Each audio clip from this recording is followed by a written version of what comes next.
Hello there, Comic Clan, and welcome to Comics of the Cross, the greatest streamers you have never heard of. I, of course, am one of your hosts, as always, Cross, sitting with my partner in crime, the other half of the dynamic duo of Twitch, Nitro. What's up, good people? And we are joined by a very, very special guest today. Actually, a member of our own Comic Clan, technically at this point, Mr. Tom Leveen. Award-winning author and comic book writer is joining us today to talk about his latest comic, Beckett's Last Mixtape. And Tom, thank you so much for coming and joining us today. Thank you for being here. We greatly appreciate it, man. Means a lot. Oh yes, thanks for having me. This is really awesom. I'm looking forward to what we're talking about today. It's gonna be so cool. Yeah, it's going to be awesome. This is a phenomenal comic that just hit Kickstarter, actually just wrapped up in Kickstarter not too long ago, and fully funded, beyond fully funded, so congratulations to that. The comic's officially, properly happening now. You got all the funding for it. But there is still a buy link up on the Kickstarter. We have that. If you see the links in our description, we've got a link there for Mixtape, which is a link to that Kickstarter page where if you missed out on getting on the ground floor and helping fund it, you can still pick it up. And of course, why wouldn't you? And hopefully today's talk will help encourage you that this is well worth checking out. So, but yeah, Tom, thank you so much for coming in. This is a unique one for us today. This is like I said, this is an actual member of the Comic Clan coming and hanging out and having an interview today with us. This is a definite first for us. Is it really? Oh, yeah. We're these little guys that do this little podcast, and you know what I mean? We're both not little. I mean, no, definitely not little. Definitely rocking a dad bod over here, definitely. But 100%. I've literally flicked our way into half of our interviews by just hoping for the best and taking a shot, and hope or no. And it was amazing, the fact of we were just talking before we came on stream there, Tom, you actually showed up during one of our other interviews when we had Dave Pepos, who we've talked to on here before about Spencer and Locke, about the OZ, who's, big highfalutin Marvel writer now with Savage Avengers. Go check it at your local comic store. Shout out for Dave, because he deserves it. And you showed up in chat, and I remember talking to Nitro afterwards and going, it's like, Tom Leveen, I recognise that name. That name sounds familiar. I looked you up and you're this award-winning author, a novelist that decided to show up, and also writer in comics as well. Yeah. Well, that's why I don't remember exactly where I saw that he was going to be on, and how he got there. But that's one of the things. I was just there to learn like everybody else. I wanted to ask questions, and if nobody else was going to, I was like, well, all right, how do you? Yeah, absolutely, man, absolutely. Stop. I mean, he's forgotten more about storytelling and comics than I'll ever know. So, and I learned a lot about. I've touched base with him, very brief. We're not friends or anything, but we've touched base a couple of times on Twitter. I really, really appreciate how well. And I don't remember if it was on. I think it was with you guys. But how well he has learned to pitch comics. The whole, it's after the apocalypse, and their Bible is the Boy Scout handbook. I'm like, I'm gonna read that. I'm in. Absolutely. I'm good at that. It's just amazing. So I'm so glad I encountered. That's the first time I'd encountered him before, and I took a ton of notes. So yeah, thank you.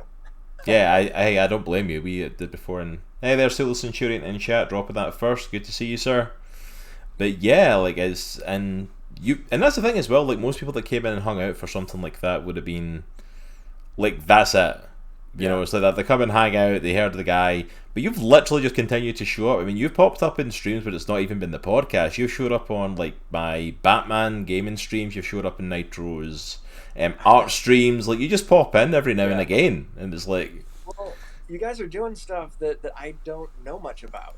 So it's such a good place to learn, and it's not like you're sitting in a con situation where you've got maybe dozens or even hundreds of people in the room, and then I can get in there and I can ask questions what are you doing? What does this mean? Wow, how'd you do that?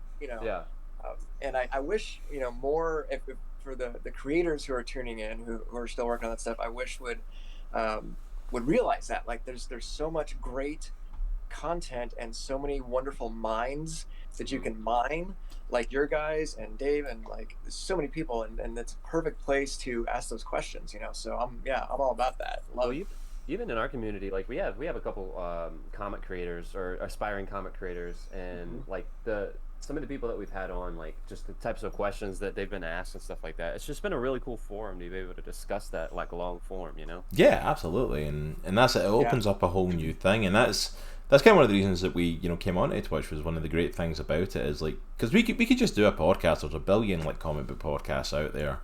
None of them are as good as Yeah. us, but it's Of course. Yeah. Don't even but close. like, but there's something about Twitch and just having that interactivity where people can come in the chat and they can talk and they can discuss and you can interact. Like I like that connection with the people where you're talking to them, and like they're part of the conversation. Like, even was it like last week or a couple of weeks ago, we done like the Batman review, Hmm. and like I don't just want to talk about Batman. I want to hear, well, what did you guys think of Batman? Yeah, yeah. Yeah. I don't want to wait for you to hit us on social media or like put comments on the YouTube video. Let's talk about it now. Like, get in the conversation live, and it just Yeah. adds a Why is whole it not the element best to Batman movie out? Heard that, caught that. What happened? Well, that's the thing. We got con season for me is starting to pick up again finally after Hmm. 2 years. Yeah. Yeah. And my big one is here in town at Phoenix Fan Fusion, which I've been doing for probably over 10 years now. Oh wow, Um, yeah. yeah, and it's an awesome con, and they really have a reputation for treating their guests and their fans and everybody just really well. That's awesome. And yeah, it's a really, it's just a great vibe. And my wife and I were talking about it over the last several months of like when COVID happened, like for all of the terrible thing, like obviously it was a terrible time for everybody in the world, but like Yeah. Mhm. one of the things that we talked about was like we can't do con, like that's our thing. Like we see our people; those are our people, you know. Yeah, yeah. That the first year, because we missed two, they had to cancel it, and the first year was like, wow, that really sucks. Then by year two, it's like, okay, seriously, like where Mhm. can we? You start getting a little twitchy, Going you know. into It's like, this is withdrawals. where we see everybody, you know. I remember the one. I think it was probably my first or second year there, and it's held at this huge convention center in downtown Phoenix, and for some reason, some idiot decided that would be also a good time to have the Palm and Cheer camp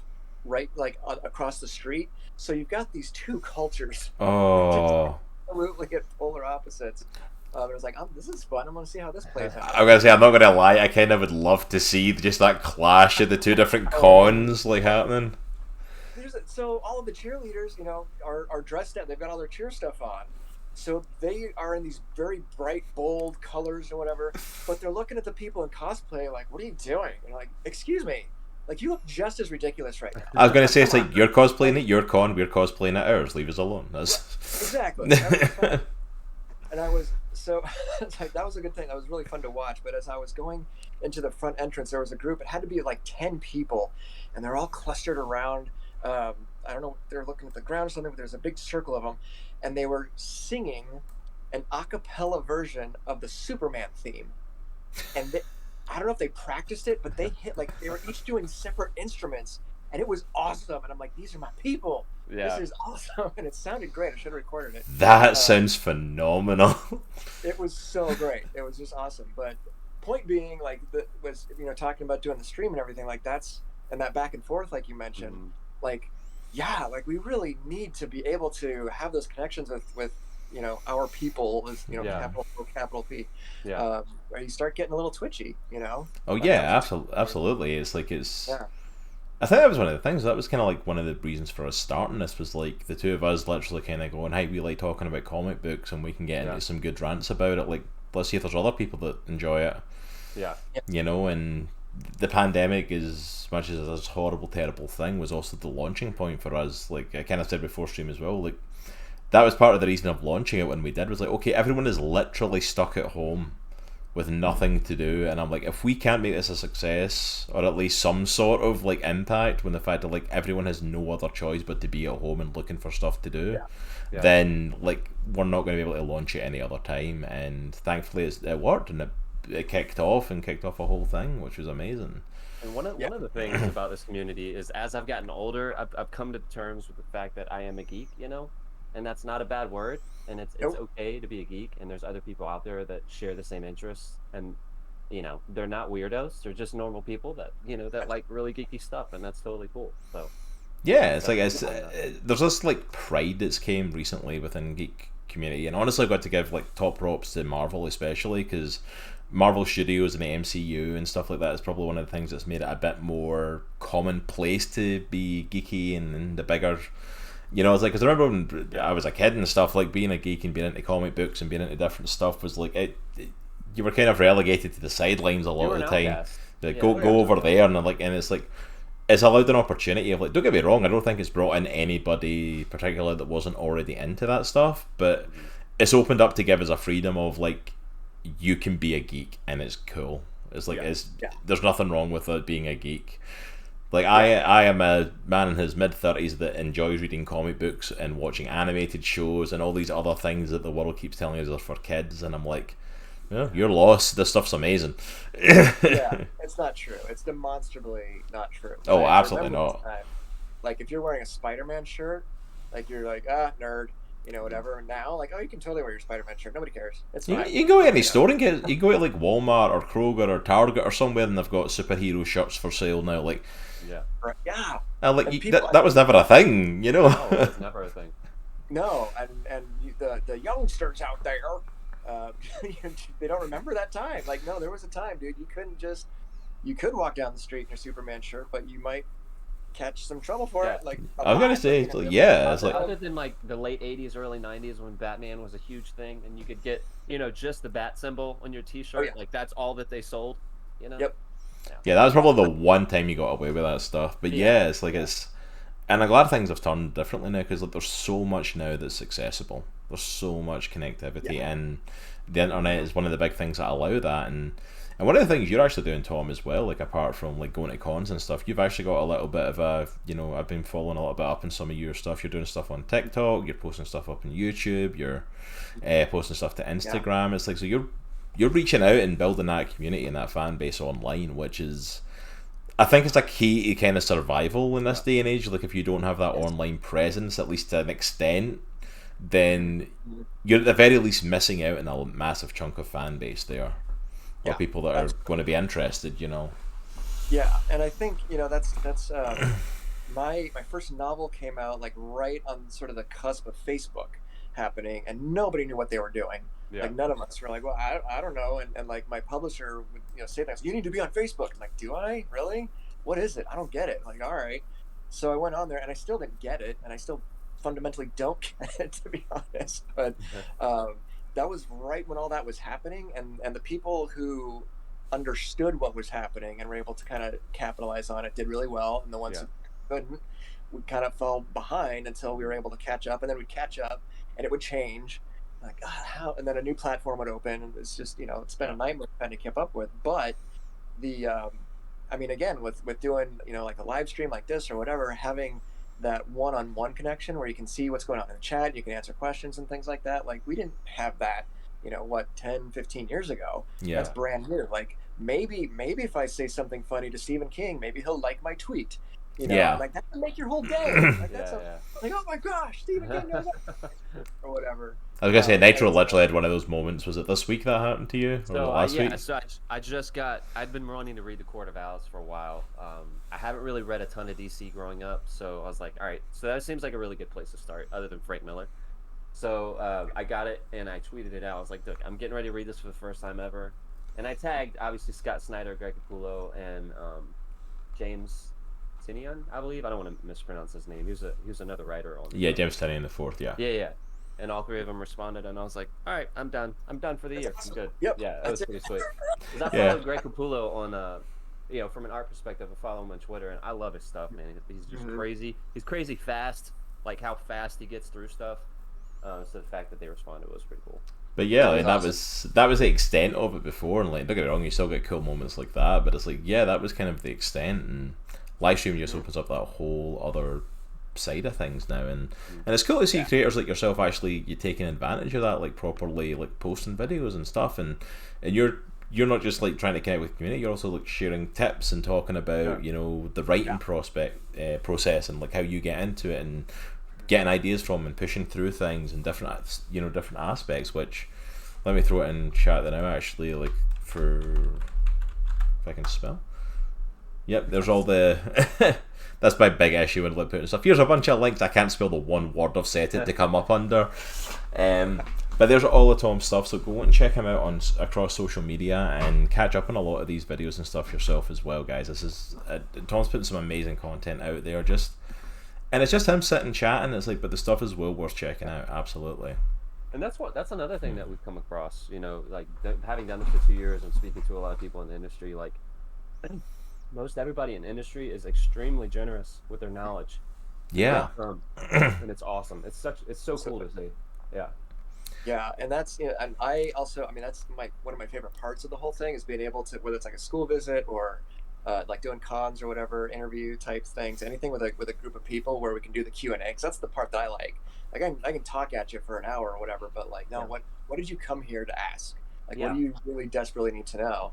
And that's one of the things lately, the last several years, particularly at school visits, when I'm dealing with usually high school. It's like, do you guys have this little device in your pocket right now? Yeah, that you can take videos and stuff with. Why the hell are you not using it? Like, you can make a movie with this thing in your pocket. Why would you not? Yeah. Oh my gosh, are you kidding me? Like, and it's true for everybody, regardless of how old they are. Like, you have this amazing storytelling device sitting on your desk or in your pocket right now. Go do that, because you're going to find that group. You're going to find your people, whoever they are. You're going to find them sooner or later, and then you're going to have this great community, and it's an amazing thing to be able to do. Yeah, absolutely. And I love that as well. I love just that passion you've got for like encouraging that creativity in people and stuff like that. It's like, and whatever that looks like, you know, whether you're a writer or an artist or a photographer or filmmaker or streamer or like or a chef or whatever. Like, it doesn't matter. Yeah, use your creativity. There's a whole world out there of things that you can do and be creative in and be passionate about. And you know, I think I always remember that as well. Like, you know, like Simon Pegg, I'd been asked like, what does it mean to be like a nerd and be a geek? And it's like, it's just someone who's desperately passionate about something.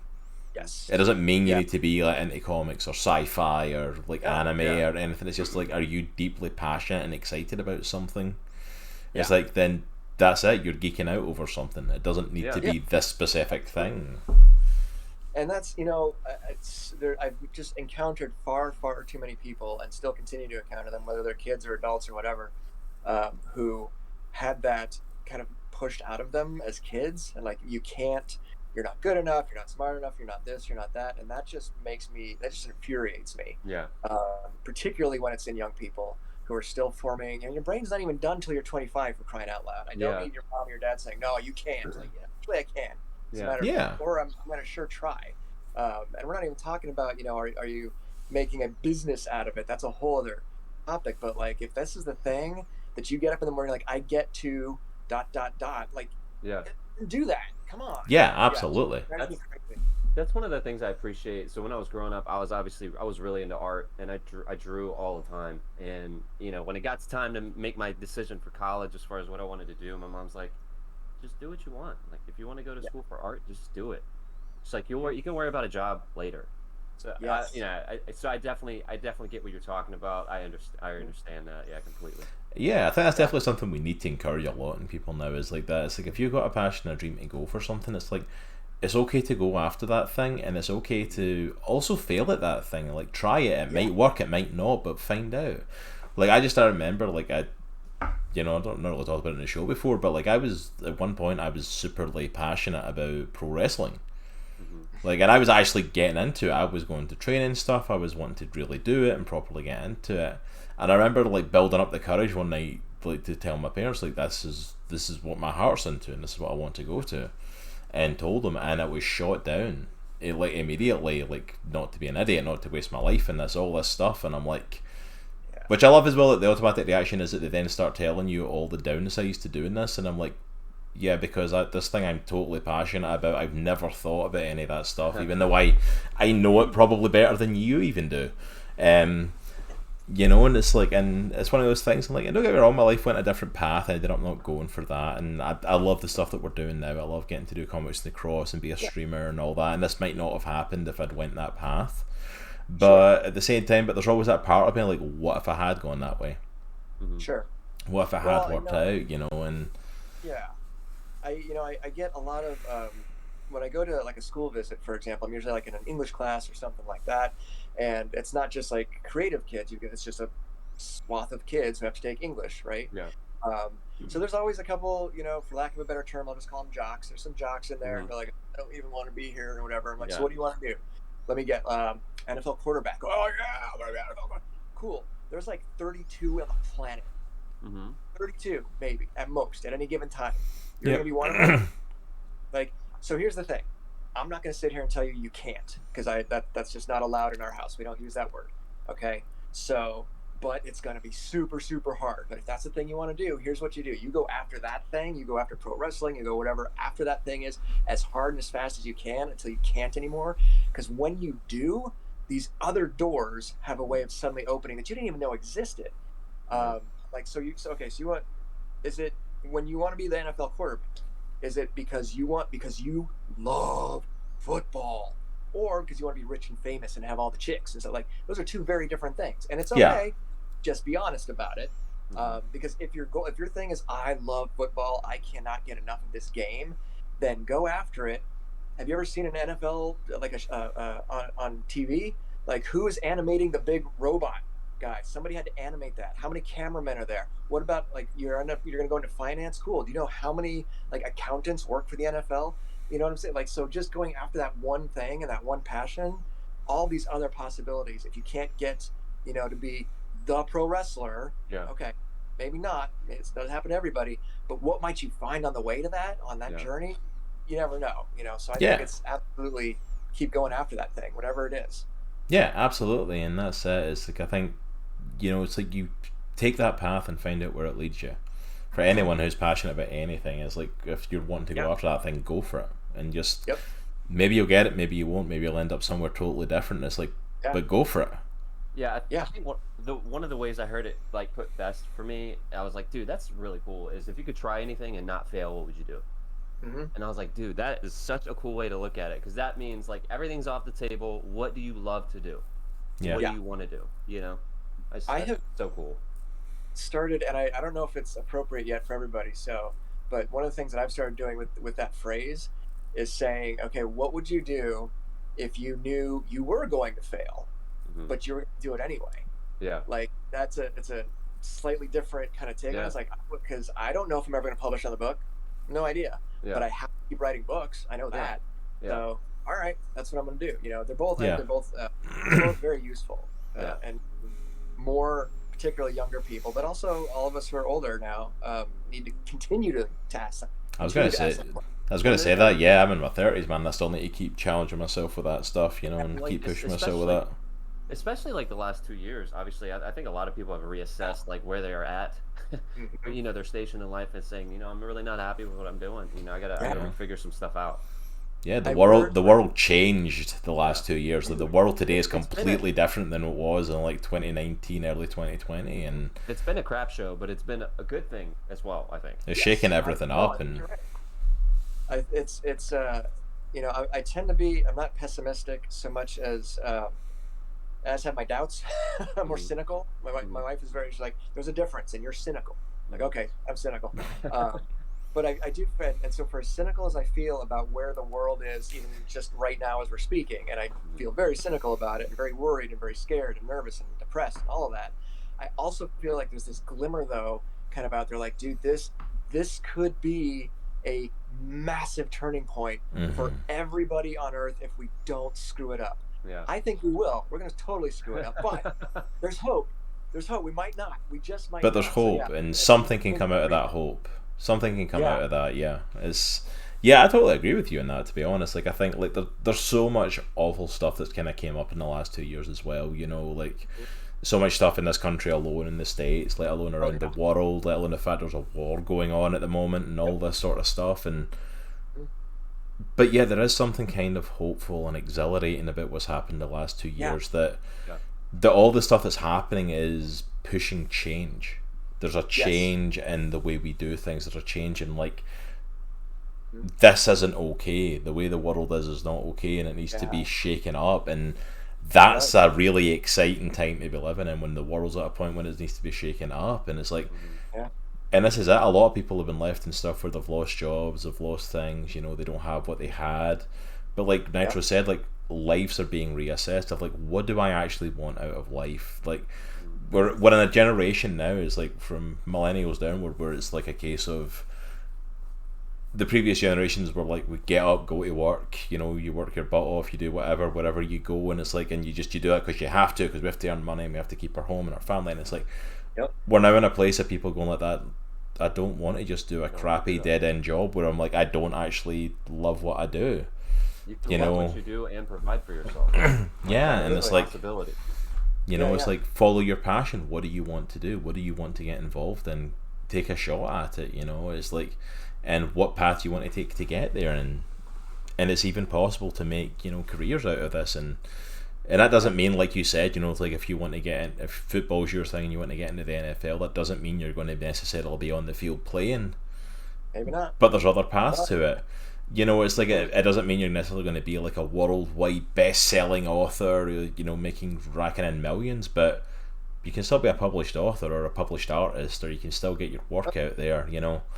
It's like, it's like I like us doing this on Twitch. Even it's like there's so many people that start this up and like, I want to do this professionally full time, and 100%, if I got the chance to do this full time, 100%, I'd be on this stream non-stop. You see me here pretty much 24/7.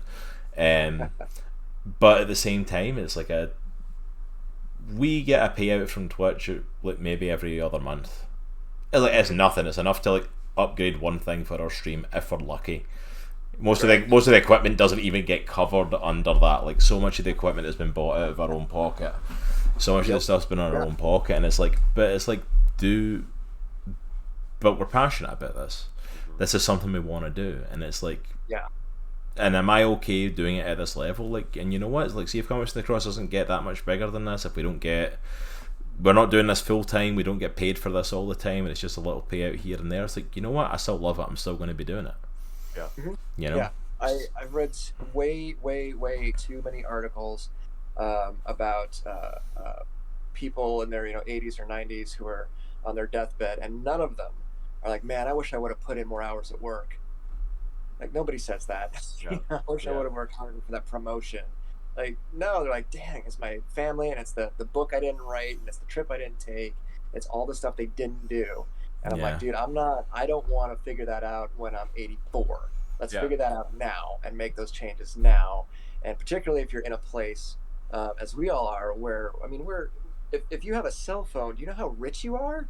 Like, on a global standard, you are filthy rich, man. There's nothing stopping you. Literally nothing stopping you. And anyone can find an hour a week.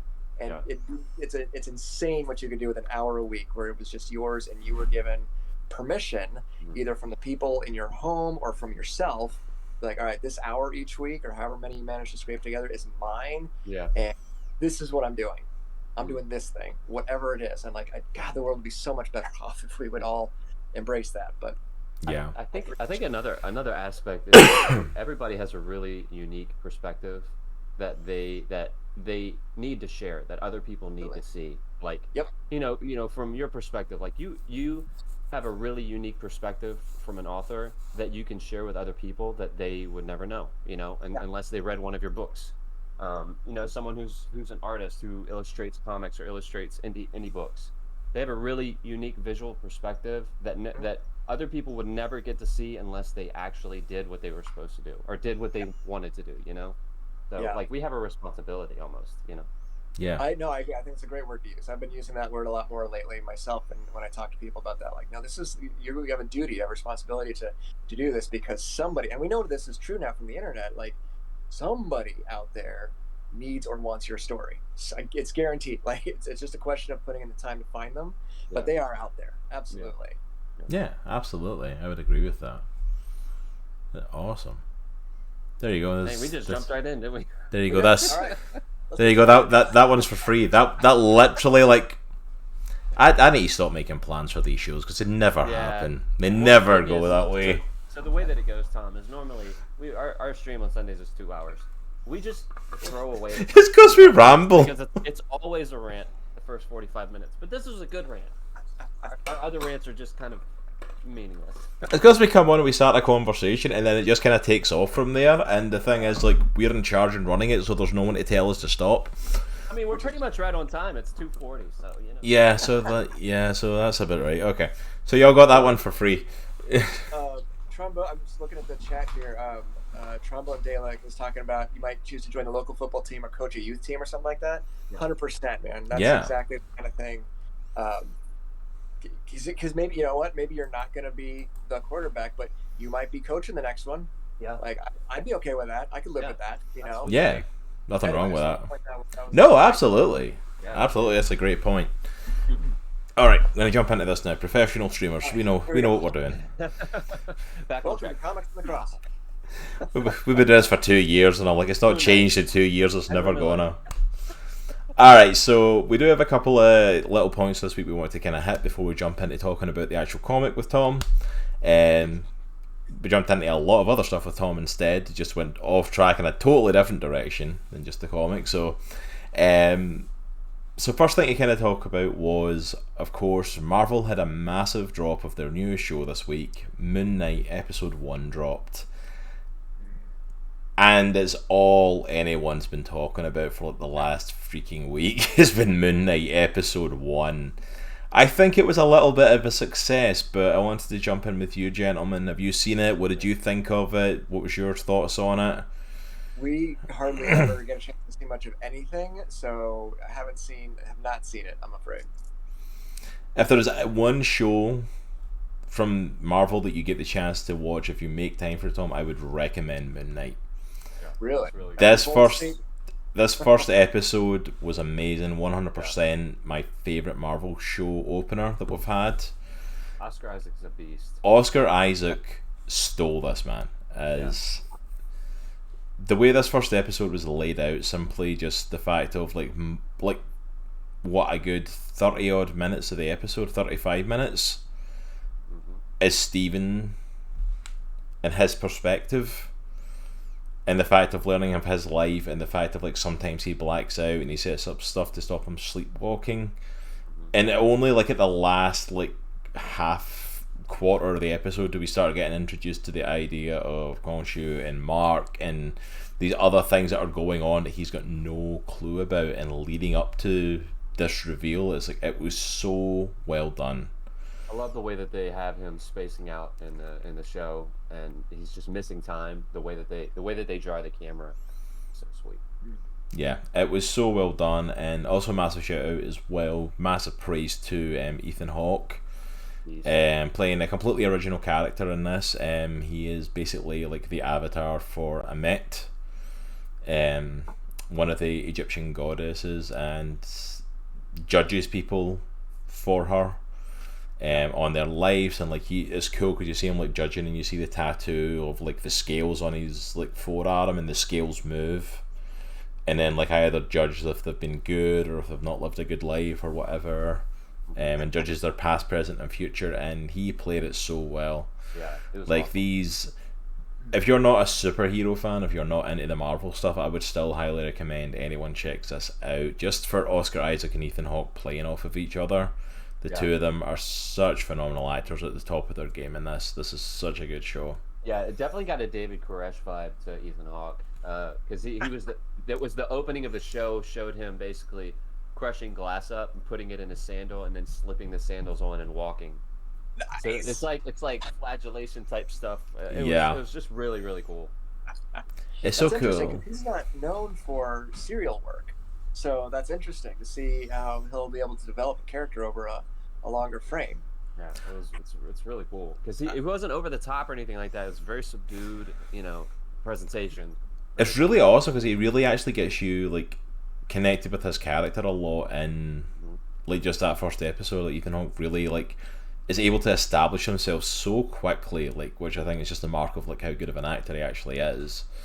In this character, and like what this character represents and stands for. And Oscar Isaac, which shout out to him as well, because obviously like Moon Knight's got multiple personalities, so like shout out to that final scene where it's him locked in the bathroom and there is literally Oscar Isaac acting off of Oscar Isaac as Mark and Steven interact with each other. And it doesn't feel cheesy, it doesn't feel over the top. It feels like two totally different personalities having a conversation. Yeah. Like, because they're so different from each other, and it's like such an amazing job. Like, he done such a great job of portraying this character. So I do have to give a massive shout out to them for that. I thoroughly enjoyed Moon Knight more than I thought I was gonna. Yeah, it was really good. And it's only a 6-episode season, so I'm excited to see where they go with this 6 episodes. I think it's going to be phenomenal. For those of you in chat, like, what did you guys think of Moon Knight? What did you think of the portrayal of Oscar Isaac and Ethan Hawke? Did you guys enjoy the show? If you had a chance to check it out yet, let us know in chat as we keep going. So yeah, we just wanted to get our little point in there that we thoroughly enjoyed that. Look out for Nitro and I doing like a full review of that once the show finishes, once we get past the 6 episodes. The other big bit of news from the DC side of things isn't involving one of their properties as much as one of their actors. Good old Ezra Miller. You know, just when you thought 2 years ago when he was video choking a woman out on the street, and we thought, okay, that's I don't know how we got past that somehow we just kind of like moved on from that. But like, he went on and he's been doing good. He's been appearing as a Flash in multiple different things. Not his own movie yet, but he's appeared in other things as the Flash. He's in the Wizarding World and part of the Fantastic Beasts series, and kind of the top of geek culture in a sense of these big properties that. But apparently we should keep him away from Hawaii, because he went to Hawaii and it all went horribly wrong. First of all was the incident at the bar for disorderly conduct, where apparently he took great offence at people singing karaoke. Don't sing karaoke around Ezra Miller. Like, I hope he was drunk. How dare you? I hope he was drunk, because I don't know what set him off otherwise. But like, yeah, apparently the police were called and he was causing issues. He was throwing some stuff, I think, different things like that. So he got out on a $500 bail, so it wasn't like a massive bail or anything, so it wasn't like a huge thing. Then it continues as he decided to threaten a couple, threaten burning them alive after he broke into the house they were staying in via a window. That's like, you're on something, right? Yeah. Like, have to be. Something's going on. Something very bad has happened. Yeah. Like, Side of you, one way or another. you think I was making this up, like pulling stuff out of a hat? Like he threatened a couple. How did he threaten them? He burned them. But how did he get to the couple? He broke into their house through a window. It's like, it feels so thrown together, and I'm like, no, the nut job did this. Barry Allen, ladies and gentlemen. Here's your Flash. Man. Yeah, it's crazy, man. It's also heartbreaking, because it just It makes is. you wonder, like, was it the success? Could you like not handle it? Because here's the thing, that I feel like that happens a lot. We see, I mean, obviously we've seen it with child actors, over many years, but like, where this industry, and it's not the only one, but this industry in particular just has this record of just here's all this money and fame and success, and you're on, you can't buy a stick of gum without your face being on a magazine. Yeah. Good luck. Like, I mean, that changes your entire life, and it can be overnight. Now, what do you do with it? Well, Yeah. drink, I guess. Yeah. Like, where's the... Well, that's it. It's like, it opens up It's a the... different Go Only got ahead. it. Sorry. I was going to say, because it opens up the world as well in terms of that, like, not just do you like throw it into that sort of stuff, but that stuff becomes like amazingly more accessible to you when you're successful and you've got money to throw at it. It's like all of a sudden you can get, like you said, he has to be on something, right? I'm like, well, he probably has access to it now. Yeah. I hope he was on something. I think another dimension that that just multiplies this is you're dealing with the comic fan base, like comic book fan base, especially the DC and especially the Snyder fan base. You're dealing with, that's a lot of scrutiny, a lot of very vocal people that I have to imagine takes some sort of toll on you mentally. I'm sure it does. Yeah. I'm sure it does. Absolutely. And all I'm thinking in my head is like, even if like the Flash has been like delayed for like, I don't know, a decade at this point, it feels like, but it's like at the very least, it's like he's still appearing as Flash though. Like just this year he appeared. You know, spoilers for the end of Peacemaker, but he's in a cameo appearance at the end of the Peacemaker series from James Gunn. Yeah. He appeared a couple of years ago in the crossover, the Crisis on Infinite Earth crossover in CW, where he came face to face with their Flash. Yeah, Grant Like, Morrison, right? yeah, like he's still like appearing. He's still being this superhero. It's like, and then of course he's got all the Fantastic Beast stuff that he's doing. Like, these are franchises that have got really passionate fan bases, and also a lot of those fan bases as well. Like, not to throw this one in there to really put a wrench in the works, but a lot of those fan bases as well are kids. Yeah. Kids are superhero fans and are crazy about Harry Potter. These are two of the big franchises for them as well. Mm-hmm. And you've got one of the big mega stars at this point, Mm-hmm. Ezra Miller, doing crap like this, and I'm like, all I'm thinking is the fact of like fun enough, I had saying it in chat there, you know, Warner Brothers seem to love people like Ezra Miller and Amber Heard. Like Warner Brothers, you literally fired Johnny Depp over an accusation that ended up not being true. And yet we've got stuff like this happening, and Ezra Miller like, oh yeah, it's fine. They've not even released a statement, and they're like, he's in two of your biggest franchises, Warner Brothers. Come on! So much going on behind the scenes that we'll never know. That, yeah. There's so much story behind all that. Yeah, for sure. I don't know what it is, but I just feel like DC needs a Kevin Feige. I mean, I think that would solve a lot of their problems. Just need someone to organize everything. And just like, I don't get how, like, they will bounce back from it and they will market it, but I'm like, you've finally started pushing your Flash movie. We kind of got a half a trailer, like in all the stuff you were talking about that was coming out this year, even though it was pushed back to next year again. How do you start marketing this at a certain point? Of like, when you've got your star is doing stuff like this, and then you have to market, hey, here's your superhero. Mm-hmm. It's like, that becomes a lot more difficult, and I'm like, and that's the thing, is like, I'd say like, okay, this was a stupid like drunken weekend that he had or something, or he was like high on something, but like 2 years ago we had that choking incident, which kind of just got swept under the rug a little bit, and it is like, is this going to be a reoccurring thing that this dude does? Because if it is, that's another issue that needs to be dealt with. It's not just he had a bad weekend, it's like, this is now a serial thing that he does. yeah. You know, and it's like, Warner Brothers need to address that. They do. Like, even, I don't care if his movies have like been filmed and he's not got any upcoming projects with him or anything like that. It's like, this guy is associated highly with your studio. I expect some sort of statement, surely.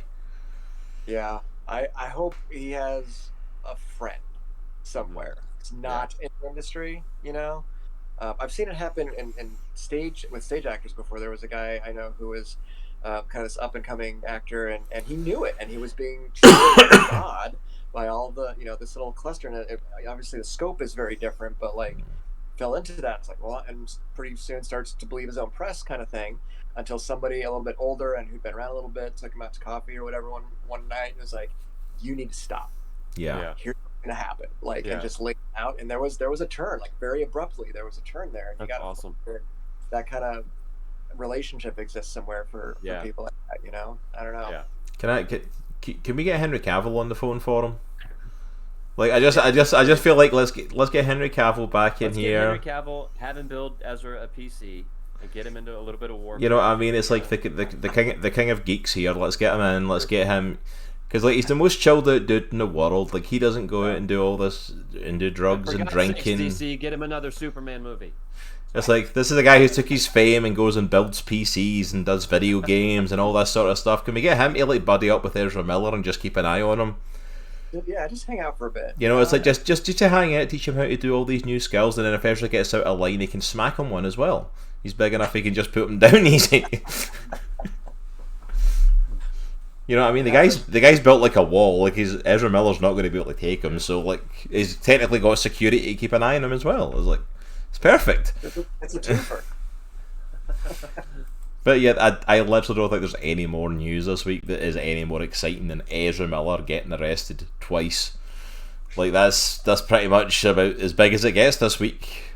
That's good. Yeah. Yeah. Goodness. grateful for it. Ad saying Henry is interested in playing Captain Britain. It's like, I'd be up for that. Henry Cavill is Captain Britain. I'd be down for that.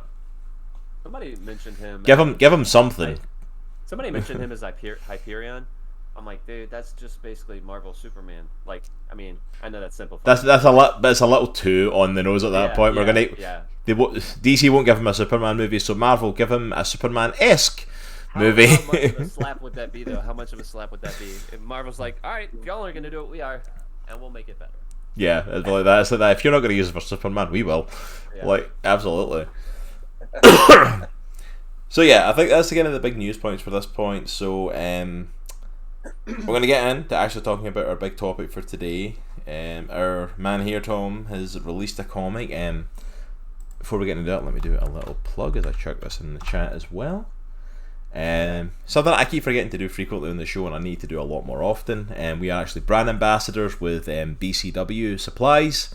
If you are a comic book fan, comic book collector, then you know about BCW. Pretty much every collector has BCW long boxes and bags and boards and everything. So the link that is in chat, you can actually click on and use code ComicsCross to save 10% on any purchases from the BCW website. Which is something I actually need to do. I need to get a new long box and get some more supplies. So I'm going to need to stock up myself. That would have been good to know before I started my film it, guys. Thanks. Good job. Shoot. Dang it. I think that's where I ordered from, though. I'm pretty sure. Yeah. I just had to buy all my... To be fair, even if I don't mention it, there's a big BCW logo pretty much in all of our streams. So... So it's at least there. I make sure it's front and center if nothing else. But if you need any comic collecting supplies, hit that link, go and pick them up for yourself. I will be doing that shortly because I desperately need to get a new long box. I do too, man. I need another one. I just stuffed up the one I was filling up there, and there's literally no room. I'm at the point where I'm like putting comics on top of the stacked ones, like just trying to keep the lid on it, just so that they're in a box protected instead of sitting it out. And I'm like, I need a long box desperately. So yeah, just wanted to throw that out there because it's something I don't do as frequently because I am very much like an ADHD sort of mind. Like I get scatterbrained and forget stuff that I'm meant to talk about. So I remembered that. I wanted to make sure I said it because otherwise it's never going to get mentioned. But yes, so on to today's topic. We are of course sitting with award-winning novelist Tom Leveen, multi-award-winning novelist Tom Leveen. You know. Hi. Make sure and to talk to him about his latest project, which you can see subtly sitting right behind him there on his shelf, along with all of his other amazing work, Beckett's last mixtape. Honestly, the artwork's stunning. Like shout out to is it Next Girl 91? Is the name of the artist? She's phenomenal. She's go check out her Instagram page to get some more of her artwork and stuff out there. She is phenomenal. I love the aesthetic. The aesthetic on the cover is awesome. It's that like watercolor feel, like almost pastel-y, like dreamlike. It's so cool. It is. Yeah, I don't know. I don't remember exactly where. I think I found her on either ArtStation or DeviantArt. Nice.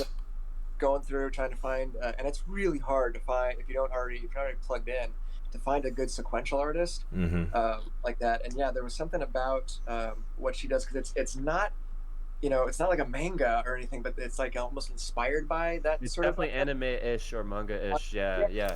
It's got that element to it, and like just some of the artwork is just so stunning. Like I think some of my favorite shots come later on in the book.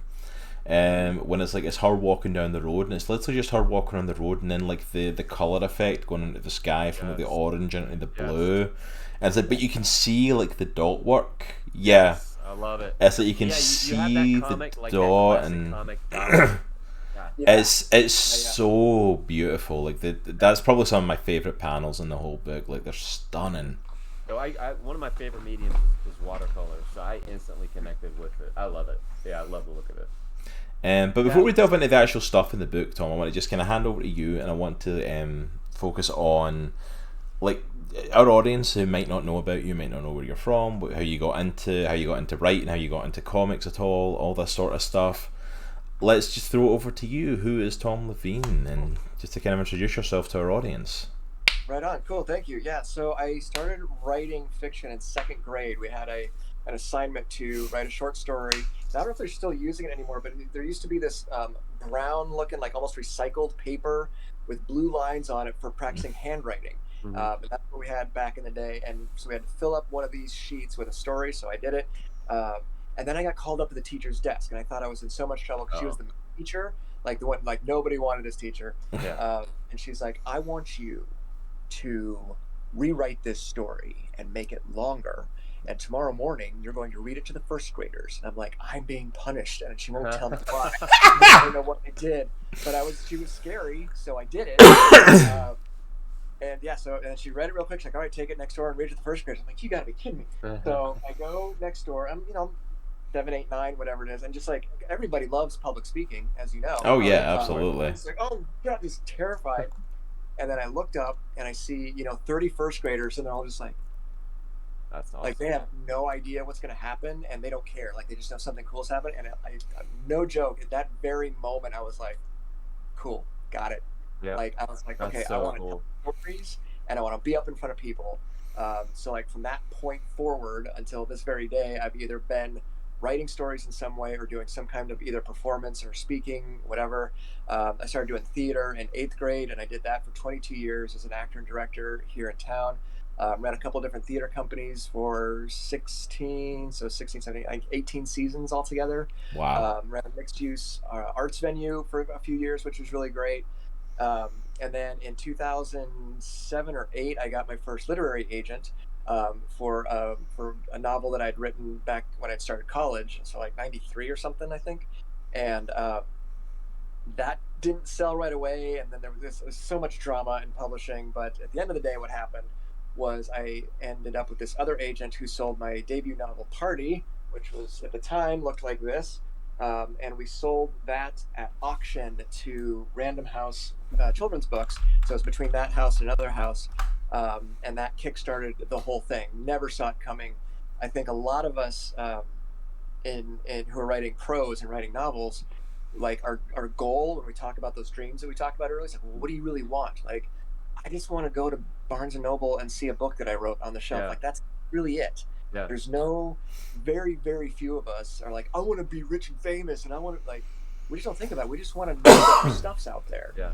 Yeah. And so that's where I had the same thing. Like, I just want to get this one book. And then the next thing you know, as soon as you sell that one book, the publisher's like, so what's next? And you're like, oh, shit. Right, okay. Yeah. We gotta come up with something. And so that just kind of kickstarted a whole career there in traditional publishing. I ended up doing 9 books so far with Random House and Simon & Schuster primarily, and then a couple other smaller New York houses. And then this is the kind of thing that happens, because I want to disabuse viewers and students from how things actually work. One of the things that ended up happening, and as we talked about earlier, these doors that you didn't even know existed start opening. I can tell you right now, in no uncertain terms, there is no secret handshake. Your daddy doesn't have to be president of Random House. Like it is an open field. They will take anybody. There's no secret about how to get into these industries at all, whether it's comics or novels, whatever. But once you are in, then you just very organically start meeting new people and making new connections, and these opportunities have a way of showing up. But it's not that like, well, I knew Todd McFarlane, so I just called him up and said, hey Todd, I want to do a comic for you. Like, no, that is not at all what happened. So in the case of Spawn, what happened is I met somebody who worked at a bookstore who knew somebody who works for Todd McFarlane, who just so happened to overhear him saying, I really need a new writer. I don't want a comic book writer. I want somebody different. And she goes, I know somebody. And then stopped by my table at con and said, hey, do you want to write for Spawn? And I was like, sure, I should probably read that. Okay. But it was just random stuff like that is how those kinds of things happen. So I got to do a few issues of Spawn several years ago, which was such a cool job. We're going to talk about that later. And then right now I've had a really good experience writing for Catalyst Games on their BattleTech line. When I grew up as a tabletop war game kid, doing all that kind of stuff. So I'm like, I'm writing about mechs. Like it gets a fanboy over this stuff, and it's really cool. So that is the relatively short version of how we got to here today. That's awesome. That is awesome. It's a fairly varied career, like being a writer, and it's like Yeah. it's opened up a lot Yeah. of kind of doors and different stuff for you, which is kind of Yes, cool. This, because you wouldn't think about that, like the tabletop gaming writing, and then like just being an author, like opens a door to Spawn. Yeah. yeah, Like that was the it's thing. totally right. Because that was the thing that kind of got me, was like looking up like your biography, the books you've written, and like Spawn is like just such the odd one out in there. Yeah. Like all these novels are in Spawn, and I'm like, how in the heck did that happen? That's just like, Yeah.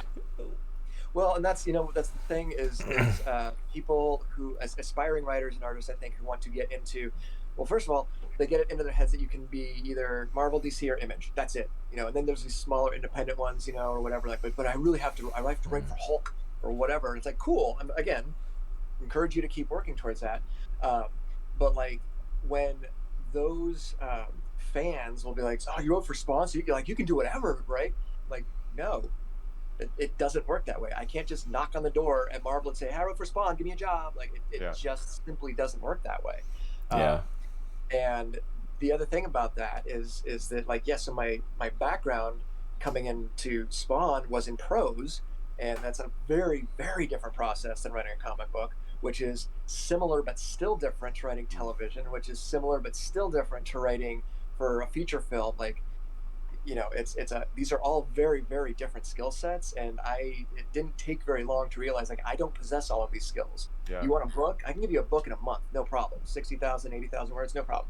Write a comic book, holy god, okay.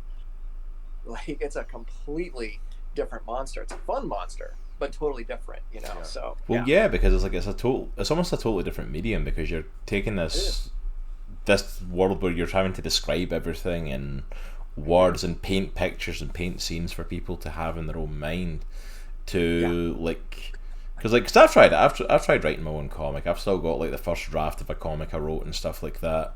And you start thinking about, like, but I need to think about how do I want pages laid out, and what sort of stuff, like what storytelling do I allow the images to tell, how much, like, I can put all this dialogue in there, and then you start to realize I don't want this to be like one of the Kevin Smith runs where like he's got like half the page covered in text and you can't even see the art. It's like it's like, no, I can't do that, because you need to let the art, like, there's so many elements to it that you don't think about until you actually have a go, and you're like, oh wait, that's a lot to it. And I'm like, so I give kudos to anyone that's actually done it professionally or is doing it professionally. Like, it's like, I had a go, and I'm like, there's a reason mine's still in a first draft and never went further than that, was because I'm like, that took everything out of me to even just get a draft done.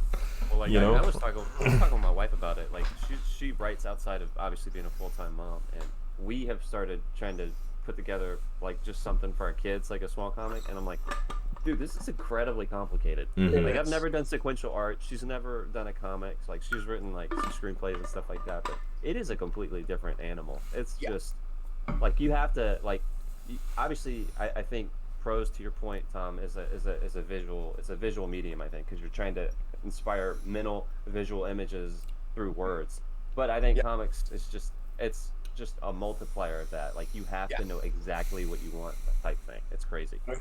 I thought, I egotistically at the time thought, well, my thing's dialogue, because in my prose, in my novels, that's usually the thing that fans will comment on, is my dialogue. Like, well, my dialogue is good, and I lean into that as much as I can because of my theater background. Like, that's all you That makes get. sense. You get this and what you say. So it was a very natural transition for me to do that. And dialogue is something that a lot of prose writers do struggle with, and I don't. Like, okay, cool. But because of that, my description, I can tend to keep it a little bare bones and minimalistic, because I want to get to the action. I want to get to the people talking. And in a comic, like you said, like that, like, oh, well, it's great that you can write dialogue, but if you're, what am I looking at though? It's not the same. It's not the same transition. And a lot of times, like, the dialogue that you write, you're like, I don't know how to like visualize that. This is crazy. There's so much happening. Yeah, put the dialogue down and think, where does it go in this picture that I've got in my head? Like, no, that's. Well, my letterer, thankfully, is, I mean, if you need a question answered about comics ever, about like any topic, he's the guy. He has been into comics, I think, his entire life, and he's also an artist, so that's been really good. And so I'm really happy with how the lettering turned out. But like, even lettering, like, I don't know, like, can't you just like use your like Word document? Can't you just put it in there? Like, no, you cannot. No, it's No, also a completely totally different art. different art. Yeah, it's a different art form. It's a different visual language that, the Mhm. thing is, like, and Cross and I have talked about this before, like, especially with lettering. If lettering is really, really, really good, you don't notice it. And That's exactly what he said. I Yep. think that's how it should be. Like, Yeah. you don't even notice it. Yeah, but Yeah. if it's really bad, you know. You notice it. Yeah. Well, and that's the thing. Like all three, so you have the actual words on the page, the story. You have the art for the comic, and you have the lettering, and all three of them have to synchronize perfectly to tell a great story. Because if one of those is off, it impacts the other stuff. Even if the other stuff is Yeah. really great, like you can have a bomb story, an awesome story, but the art is like, that's going to impact the story. Yeah, they all have to come together. Absolutely.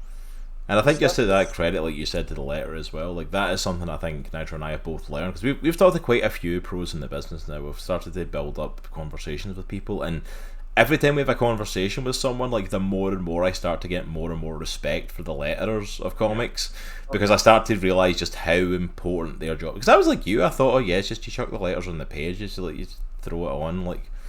Put it in Photoshop, put the art on, and just there you go. Words on top, good. Yeah. We're good to go. And it's like, no, it's so much more than that, and it's like it's insane. When you start getting when I was doing some other comic stuff that will not see the light of day now because I can look at it differently, be like, wow, yeah, that's terrible. But you get it in front of people who are in the industry, and you're like, what do you think of this? Like, no, this is bad. No, why'd you do this? No, and just ripping it apart, like, oh my god. And until you've been trained to see it, it feels like you just can't pick up on that stuff, man. It's really hard. It's a completely different skill set, worth learning. For any writer, because it's having that sort of toolkit to pull from, I think, is important. But you have to have somebody who knows what they're doing pointing it out to you. Like, no, it's the same with editors and pros. Like, that's why I remember when I first sold my novel, I had a friend who was not literary in any stretch of the imagination. He's like, well, if your agent's so good, why isn't she writing a book?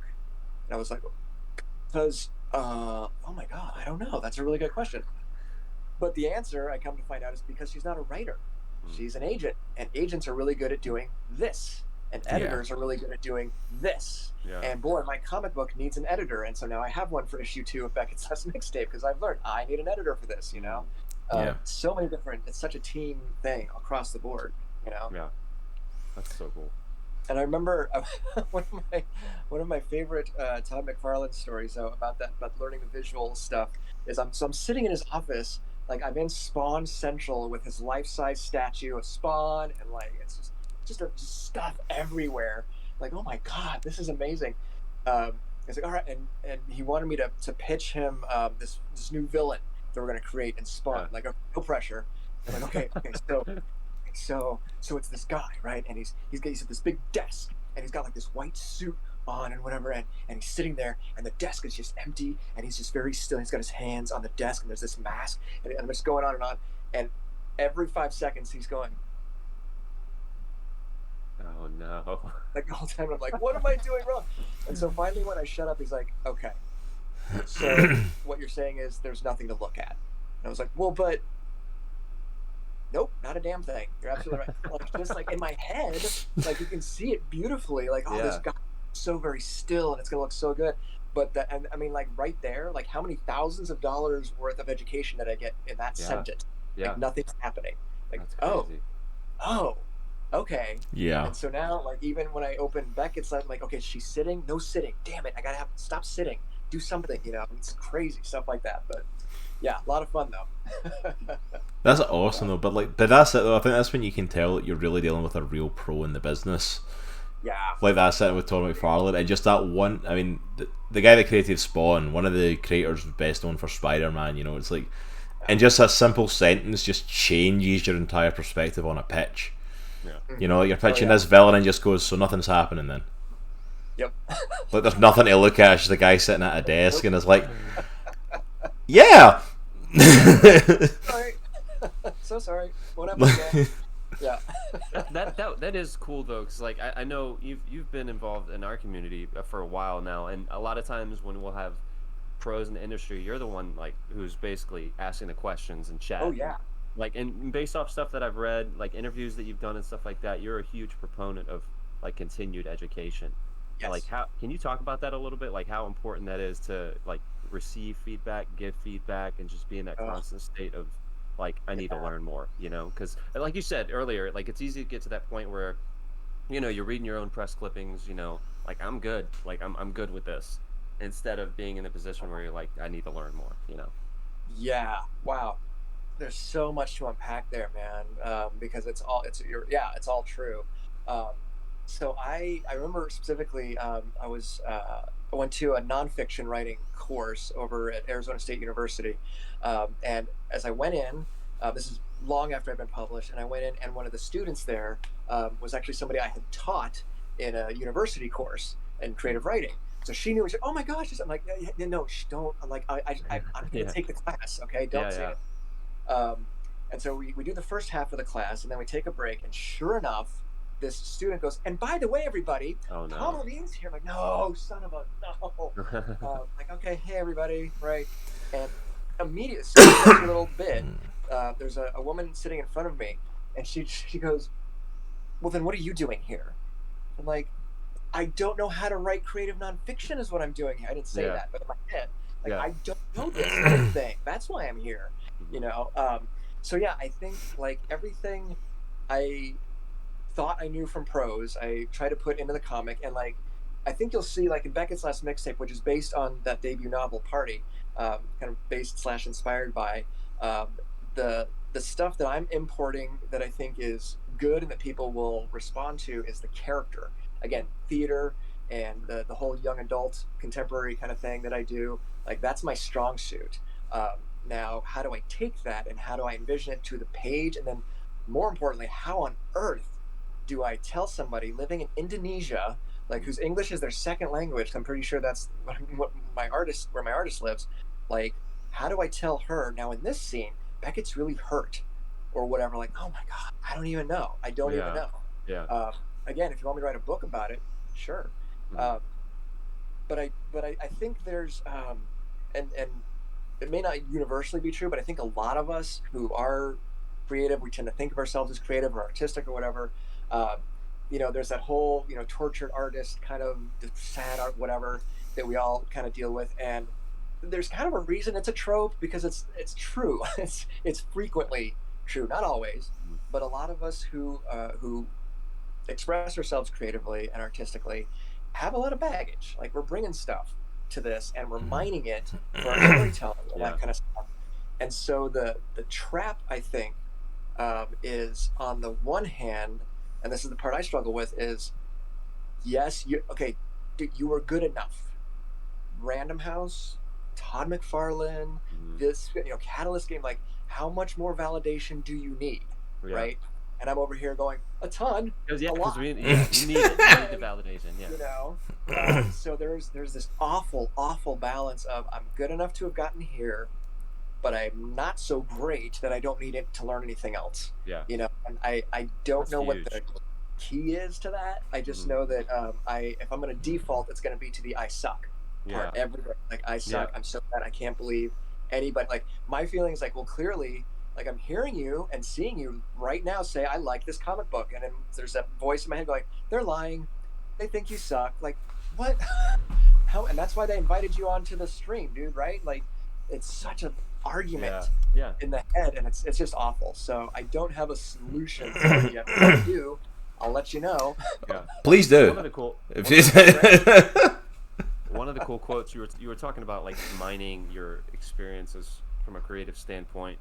And one of the I was reading an interview that you did. I forgot who it was for, but you said something really cool. You said you were talking about writing realistic fiction as opposed to horror, which I think is where you started out in horror, right? Writing Um, horror. as a writer, yes. As a Yeah. published author, not until later. But yeah, Yeah. I would say I started in horror. Yeah. You were talking about the difference between writing horror and realistic fiction, and you said realistic fiction can sometimes be an emotional exorcism. I thought that was a really cool way to put that, and I immediately knew what you meant. Like Yeah. getting your past experiences out. Like that was just a really cool. I love that visual. Thank you. Yeah. There is stuff. There are scenes like because most of what I've published traditionally anyway has been contemporary realistic type stuff, one of the questions, particularly again like in schools, I'll get is like, so did this really happen, or is that guy really your friend or whatever? Yeah. And the truth is, like, no, it's not autobiographical. It's never autobiographical, because that's boring. Like, story has shape and structure. And when people come up to you and like, oh, my life would be such a great story, like, no, it probably wouldn't. Yeah. At least not the way you're thinking of it. Yeah. You can take these sections. We're going to take this piece, and then we're going to change this one and meld these two characters together. Like, story for consumption is intentional. Right, it's a thing you have to do. Same as like building a comic book. Like, you have to be very intentional about each and every panel. Yeah. But like, is that Joel and Matt? Oh yeah. And when Joel and Matt read it, they know, like, that's me. That's Tom totally ripped me off. Like, yep, okay. You know, I got it. The people who know, they know. But Yeah. it's not autobiographical. A lot of those scenes, though, and a lot of those books, like, they absolutely they're emotionally true. You know, like, this isn't what happened, but it's sure what it felt like happened. Yeah. You know, it's that kind of thing. So yeah, that's cool. Yeah, that's really interesting, that, like, that, and I really like that you're saying that as well, because that's something that that creative prospect of, like, changing something of, like, a real life experience and turning it into a story that people want to consume is, like, something that's so looked down on. Like, I've seen people, like, ripping apart autobiographical stuff, or ripping apart stuff because, like, oh, it's not telling the real story though, because this didn't happen and that didn't happen. And I'm like, did you stop for a minute and think, though, there's a reason that they've changed it? Because they want to make a story that people can enjoy. It's like, when you're telling a story, it's okay to exaggerate things, it's okay to change things, and that is it because you're trying to make the story more pleasing to what we are open to, what we're willing to take in, what we'll be able to look at and go, okay, that makes sense, going, you know, boom boom boom boom to that. It's like, and the fact of, like, that's part of the process sometimes, like the fact of, like, that's okay to do is, like, it's necessary. It's not even just okay, like, you have to learn how to do it. I think it was either, I always get this wrong, I think it was David Morrell who wrote First Blood, which is fantastic, by the way. If you haven't read the novel for First Blood, it's amazing. I think it was him. I could be wrong, but anyways, somebody asked him about, like, well, you know, this happened in the book, but then in the movies, like, then Sylvester Stallone went off and did all this other stuff. Like, doesn't that make you mad? You know, that they change it so much? And he's like, it was either him or John Carpenter talking about Halloween. That's what it was. It's one of those two guys, but I can't remember which. But anyway, whoever it was like, you cannot watch those movies, or you cannot read that book. That no one has destroyed the original property. Yeah. You can just read that and not do the other. You're allowed to do that, you know. Yeah. Because, you know, in a thing like that translation, like our favorite comic, or like we were talking about Moon Knight or whatever, right? Your favorite comic book suddenly comes to the big screen, and you're like, oh, but that's not accurate, or that's not true, or that didn't happen. It's like, there's a really, really good reason it didn't. Yeah. Like, the writers, generally speaking, there are exceptions, but generally speaking, a good writer, a good screenwriter is like, yeah, this bit can't, that's got to go. Yeah. It's not going to translate to the screen, you know. And I think, and so then if you're like, well, that I really didn't like Daredevil or the way they did this guy or whatever, like, cool, don't watch it. Just that's okay. You enjoyed the comic, right? You have that now. You always have that. Yeah. Yeah, it's like that's it exactly. It's a very healthy way to look at that, for sure. That's the thing as well. It's like, and that's the thing as well. Like, and that's something I've never gotten with the comics, especially. Like, it happens a lot in the comic industry, or like with the translation of that into other stuff. But it does in other things as well. The fact of, like, we have this almost like feeling as fans sometimes that we've got more say than the creator does. Yeah. Of like, no, that's the creator's property. It's like, if they've given the go ahead for them to make a movie, whether or not, like, they're involved in it or whether or not they're not, I'm like, I hate to burst your bubble. And it's like, and that's the thing, some properties do get bigger than their creator. Like, you know, Star Wars is way bigger than George Lucas. You know, it's like the Harry Potter franchise is bigger than J.K. Rowling. Like, these things have become like these massive franchises within themselves. You know, some would say for the better, some would say for the worse, depending who you're asking about what. But at the same time, it's like, it's their baby, and I'm like, I don't care how much you're a fan of it. This was their creation. There is no one that is more loving and passionate about that project than the person that made it. And do you think they would have signed over someone to work on it if they weren't okay with that? Yeah. Oh, for sure. You know what I mean? It's like, That's something that always bugs me. People get really crazy, and don't get me wrong. That's part of our joy of being geeks. Yes. As we get really passionate. Like to pick stuff apart. Yeah, we get really passionate, and we pick stuff apart, and we deep dive into things. What did this mean? What did they keep this out for? What did they add this? And we drive ourselves crazy for it. But at the end of the day, it's because we're fans. And at the end of the day, as fans, you have to understand, like this, like your book party or like Beckett's last mixtape that's based on it. Like, as much as I like or dislike or want this in it or want that out of it, I want to see the story go in a direction. At the end of the day, what I care doesn't really matter. It does to a certain extent because you want to do something that the fans are going to enjoy.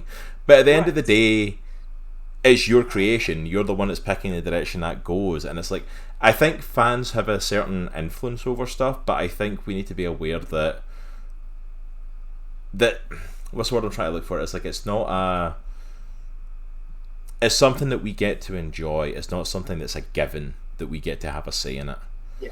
These creators are allowing us to go on this journey with them and enjoy their creation. It doesn't mean we get control of it. It's like someone giving me a present I get to enjoy. Do I then get to rip that present apart and do my own thing with it? No. If it's a creative project, I get a certain say as a fan. Like, I get to voice it if I'm a fan of something or not. I get to voice that I'm a fan. Like, if I watch a movie and go, I didn't really enjoy that, I think this would have been a better story. That's fine. You're allowed that opinion. Yeah, absolutely. It means jack all in the creative process, unless like 50 million other people also feel the exact same way and all voice it, and then like there's there might be something wrong. What I mean? It's like that thing of like that. It's like some people like the Star Wars sequel trilogy. Some people enjoyed some of those movies. Some people absolutely hate them. Like, you're allowed to voice your opinion. Disney probably won't care because you're still giving them money. Yeah. Right. At the end of the day, though, like, everyone got up in arms over the Sonic the Hedgehog trailer when it dropped because Sonic looked like a demon spawned from hell, and not Sonic the Hedgehog, and it was worthwhile because they went and changed it, and he looked great. Yeah. It's that thing of like, yeah, we can come together if something is really, really needs to be changed, but at the same time, there's only a certain extent we should get to do that as fans. Like, the creators, it's their creation. Well, and those bigger franchises too, Star Wars, Harry Potter, whatever, they're so monumental that the machinery you have to go through to get something done is just endless. Like, I'm sure Mike Stackpole has a million great ideas for more Star Wars books. Is he going to get to do them? Probably not. Or even if he is, guess what? It's going to be by, check off here, check this, all these different notes off. And that just sounds like, God, how frustrating must that be for the creator? I would assume. There's a whole world of stuff that we never get to see, and why certain things don't happen, and that's just part and parcel of it now. Yeah, so I think reaching those lofty heights, like, there's always that little piece, like, man, that'd be sweet, that would be so great. But on the other hand, you're dealing with, first of all, the guy in Hawaii. Like, am I going to be that guy? Like, am I going to get flushed with cash and the sudden, sunrise hit, and now I don't know how to deal with it? Yeah. And then on the other side, like, but I still want to own it. Like, I still want possession of, these are my babies. You can't just of course. take them away. Like, so there's that fine middle ground of success where it's like, pay the bills, you can still go grocery shopping. Here in the Phoenix area, the author of the Twilight series, Stephanie Meyer, lives not in the metro area, not too far, and she couldn't go shopping anymore. Like, she just couldn't. She's a mom or whatever, and she can't go get a loaf of bread without all the Twilight moms mobbing her. Like, that sounds awful. That sounds legit horrific to me, man. So it's a that level of success comes with so many caveats. No, absolutely. Yeah. Sorry, that emote in chat just totally threw me off there. Hey, Marley Pavel. Blue screen. Yeah, I just saw like the chicken with like the hair tie, and like was not expecting that to show up in chat. But hi, Marley, welcome on into the chat. Good to see you. Totally threw me off there during the interview. Well done. Doesn't happen frequently, but every so often. So with the limited time we've got left in the interview, I really want to delve into Beckett's last mixtape itself. Because we kind of talked on creative processes and stuff, and I'm going to throw some images up on screen. These are images that are on the Kickstarter page and stuff, so no spoilers or anything. So first of all, at the cover should be coming up. So where did the idea come for doing Beckett's last mixtape? Like you said, it was based on Party. Right. Like, what was the idea behind that initially, and then how did that evolve into becoming Beckett's last mixtape? So, nice transition. That was really cool. Um, um, so, Party, the novel for Party was more of a dare. Like, I had all these dissimilar pieces of story, and I was like, I wonder if there's any way to like kind of unite these. One of the chapters actually was supposed to be a horror novel, but I never or tell anybody which one. But like, there was one that like this is supposed to be like full of monsters and stuff, and I just ended up not going that direction, obviously. Um, and it was just kind of a challenge to myself. Like, can I unite these dissimilar characters and these very dissimilar stories into one thing? Like, well, I don't know. How would you do that? School. Oh, that makes sense. Okay. Nobody wants to read a book about a school. Ooh, a party. Okay. And so that was kind of how that it was an assembled novel more than it was something that I sat down and wrote from page one to the end. Because in the novel there are 11 chapters, and every chapter is told from a different student's point of view. So like, just when you think you understand what's going on, you see it again from somebody else's perspective. Like, That's cool. oh, that's cool. Why he was like that. Okay. And that was kind of one, with the novel anyway, that was one of the through lines of the whole piece. One of the themes was, that we don't talk to each other. We don't actually communicate as much as we think we do. And like, you're really angry at this person who you never met, because they did X, Y, and Z. Like, but if you knew what happened 5 minutes ago or 5 days ago or 5 years ago, your opinion about them might really change. That's so cool. So that was kind of the goal in the novel. With the comic book, like I was having lunch with my friend at Image, and she was like, "You need to do Party as a comic book," and I was like, "Well, that's a cool idea, but I've got this zombie novel, and it's blood and gore, and it's all be so cool, and you can shoot." And very much like Todd was like, "No, like, really?" Starting to see a theme in your pitches for comics here, Tom. I know, it's not my skill set at all. But she convinced me. She's like, "No, trust me, this is the one you need to start with. Before you do anything else, you need to start with Party." And she convinced me it was because of the characters and the way that they interact and all that kind of stuff. So with the comic, and this is issue 1 of a planned 3-issue arc. So we're going to see just kind of a short snippet of Beckett's life, kind of ripped out of the context of the full novel, and that kind of thing. Her self-contained story, and the goals shifted a little bit here, because as I started working on the comic, was that I really started to fall more in love with the idea of reaching people who, like myself, do not feel seen or do not feel heard, do not feel validated. A lot of that coming up from childhood, of course, but it continues on in adulthood. Like there's a difference, world of difference between rejection and dismissal. Like, if I send a manuscript to an editor and they're like, yeah, not for me, thanks anyway. Like, okay, that's a rejection and it sucks, and bummer, but at least they saw you. They acknowledged it. Yeah. They acknowledge it. Yeah. Versus you send it and they ghost you. You're like, okay, yes. What am I doing here? And that happens interpersonally. It happens in families. We're like, listen, I feel horrible. When you did this, I felt this. And even if that person's like, well, I don't feel bad about it, but I'm sorry. Mm-hmm. Like, okay, thank you. At least I've been seen. At least I've been heard. But when I do the whatever, not my problem. Like, okay, now I'm dismissed. So I wanted the comic book to have that feel visually, first of all, of this girl who feels completely alone, completely isolated, completely invisible, and that readers would then identify hopefully with that, or know somebody who's been there. The thing about Party in particular, and it's one of the few things I kept from the novel, was the opening line, because so the opening line is, "I'm the girl nobody knows until she commits suicide. Then suddenly everyone had a class with her. You know the one I mean." And that line, like the first line of my first novel, my first comic book, for some reason has just resonated with so many people, and I had no idea that's what was going to happen. I've seen it on mugs, like somebody, like people on like Tumblr have put it on like Redbubble mugs and stuff. I'm like, real? That's what you put on a coffee cup? That's cool though that people have done that. That's really cool. What's funny about that line though is in the comic, you say that line, it says, "But they don't know her name." There's a close up of her eyes. So like there's a close up of her eyes, and it says, or what grade she's in, and then it goes to the next panel and she has her eyes closed, or what color her eyes were. And I was like, dude, I don't know what color her eyes are. I had to go back and look. That is, You know, I was it's literally going to such a mention that cool panel. way. It's such a cool way to be like, you're not paying attention. Yeah, I was literally going to mention Yeah, that I panel. That's the one. That was the moment I think the comic resonated with me. Yeah. Was because like realizing this is a story. Okay, it's a girl who commits suicide. This is going to be like her last moment sort of thing as you start to go through the panels, and she's feeling unseen, feeling not noticed. And then that was the moment when I read that and like that, and because the image is literally the bottom of the first page. Her eyes are open. You see them fully like close up here. Yeah. And then the next panel on the top of the next page is her eyes closed and says, or what colour her eyes are.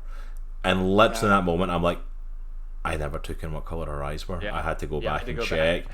And you're like, and you realise, I don't notice her. I didn't notice her thing. And I'm like, and you almost feel like a kind of wave, a little bit wave of guilt of like, oh. Oh, it's like, it's that moment of like when it hits you, like, okay. You so did that, Tom. You did it. Yes, I mean that you have no idea how much joy that brings me to know that worked.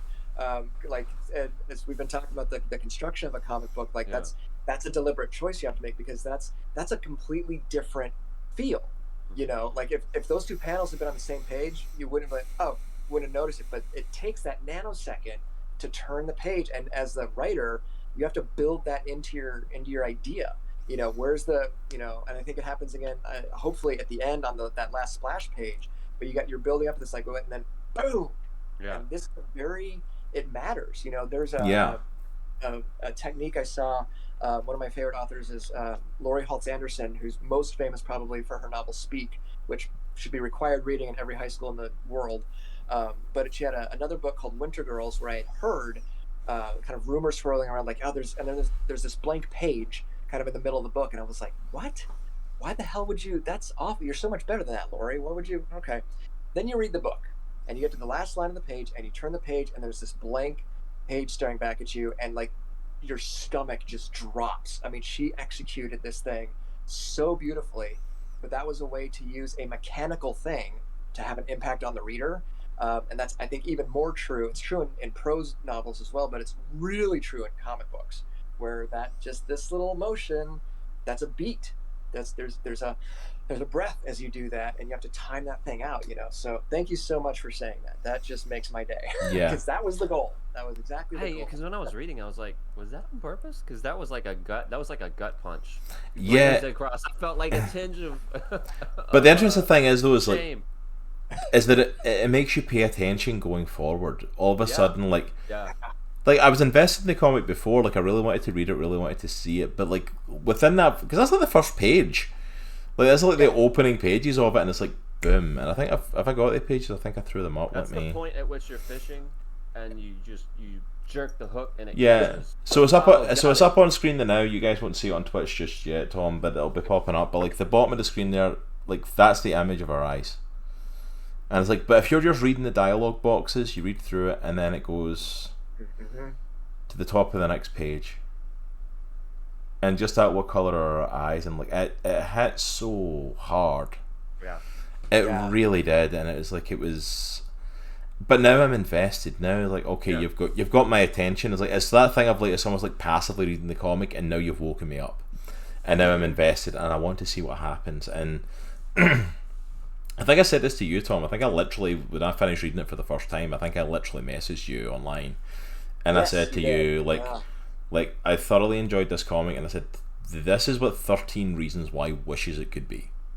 Oh, thank you. Wow. Like, that is a huge compliment. Like I will never stop saying how much hatred I have for that show and how awful it is and what it portrayed. Don't get me wrong, it's like I had the right idea on what it was trying to portray. But it was that thing of like, it's the way it went about it was so horribly done, and you know, trigger warnings for anyone listening as well. We're going to go into some suicide talk here. Obviously it's a major talking point for it, so if you can't handle that, by all means, I don't you know, begrudge you like tapping out at that point.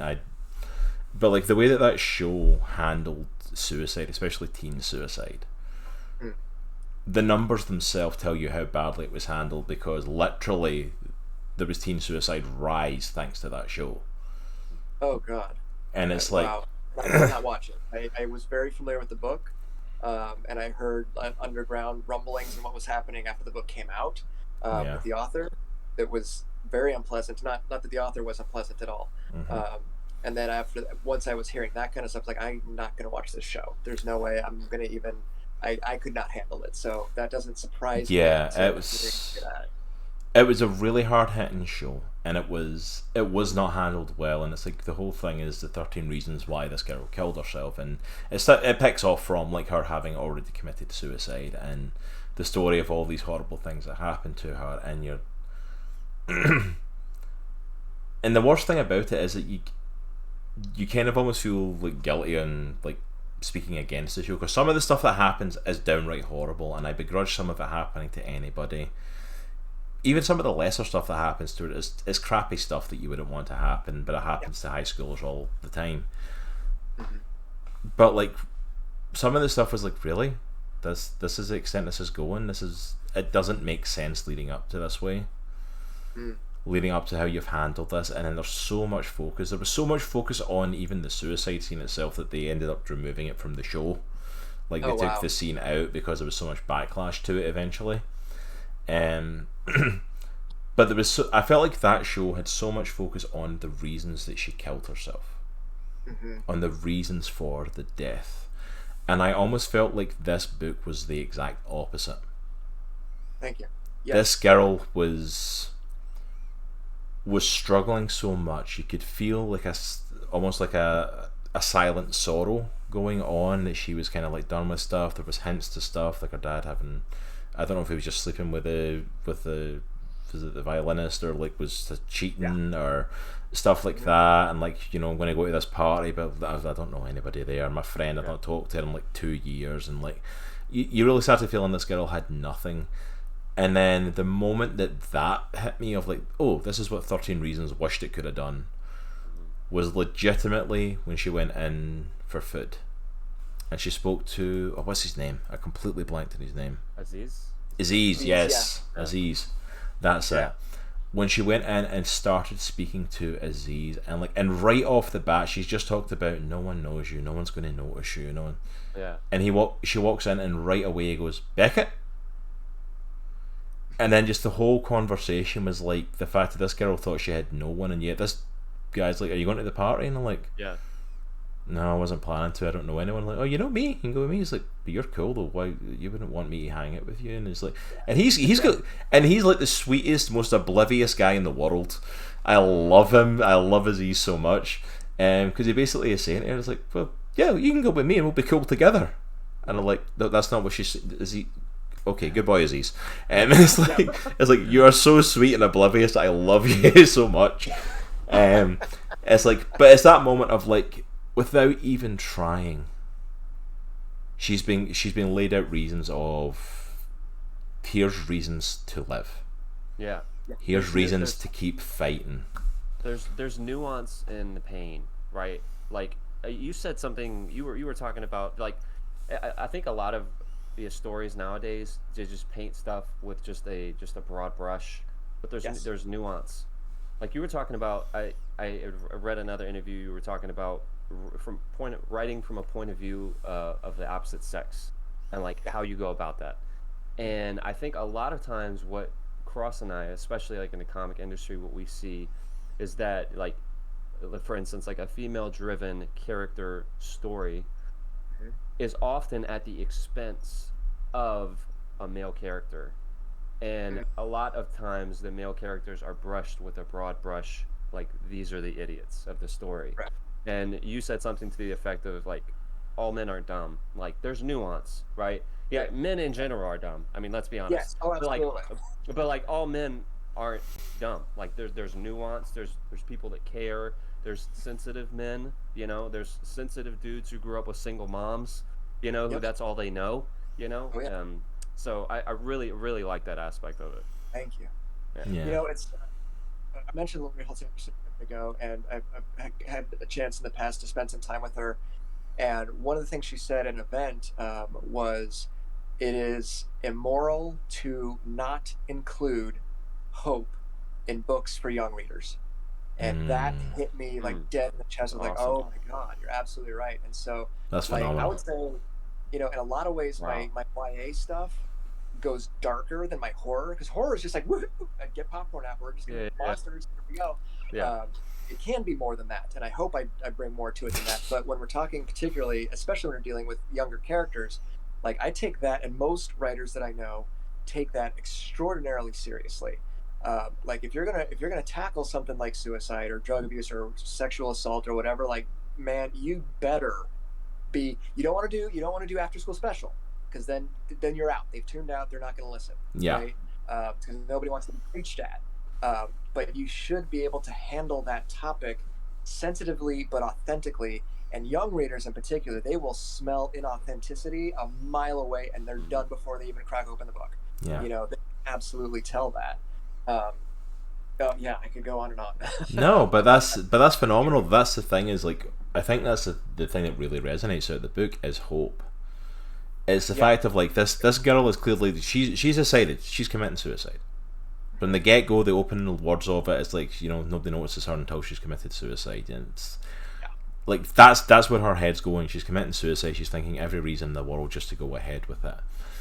And like, and that one conversation with Aziz like really struck me so strong, because it was like, it's like, Beckett, you're gonna have to fight, kick, and scream if you're gonna get out of here while still thinking no one cares about you. You're gonna have to push past these people that actually do give a damn if you want to commit suicide. And it was that thing of like, it gives hope, and it's like, I would like to think, I don't know obviously because I'm not in that demographic anymore, I'm old man now, but young readers reading that, like, if that's something that they're dealing with, and it's like, I hate to think about what some of the youth of today are going through. They deal with stuff a lot more harsh than we dealt with as kids even. But to think of them going through that point of like, they're thinking about committing suicide, this book being something that they pick up and read, and to inspire them of like, oh, Beckett's thinking like I do, and she thinks this dude doesn't care, but like, all of a sudden, like, no, he clearly cares though, and what he's saying and what he's doing, and starting to resonate that hope of like, there's that hope when he speaks to her of maybe he'll get through to her. Which is 1 minute. Which is the hope that's missing, like I said about 13 Reasons Why. One of the hope that's missing from that is the fact of like, well, the end goal. She committed suicide. It's told from after she committed suicide with flashbacks, like, and it's that thing of like, there's a moment in that show I literally remember, maybe Clay's going to do this thing and save her and stop it happening, and then you're like, she's dead though, she's gone.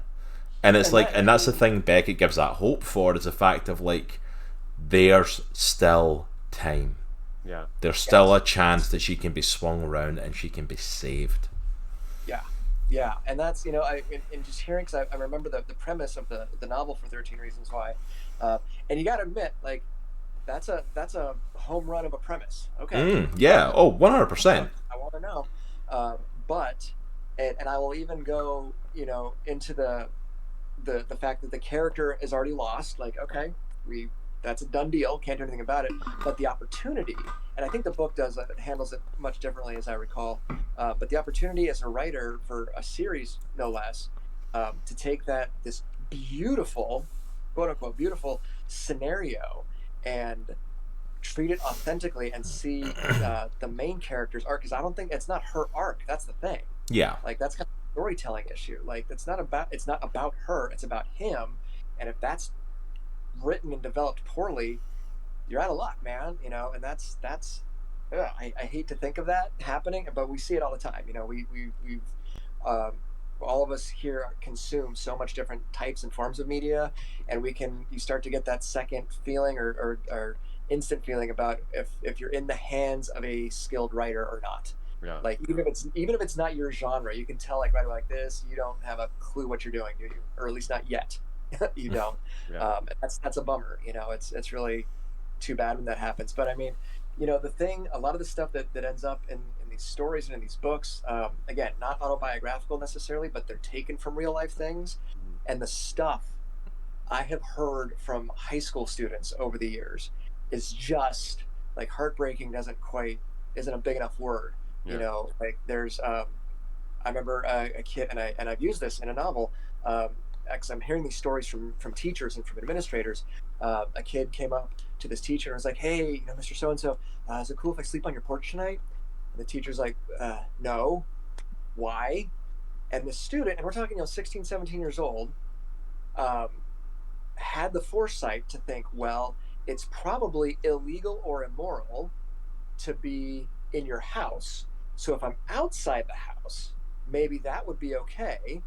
And the reason is, and when the teacher's like, "So why do you want to do this?" And he's like, "Because I don't know what condition my mom's going to be in when I get home, and I don't want to be there." I'm like, wow. and the thing about that, and the thing that a lot of adults don't understand about that, when I tell that story, they're like, "Oh my gosh," and I'm like, "Yeah, now ask me what part of town it was in."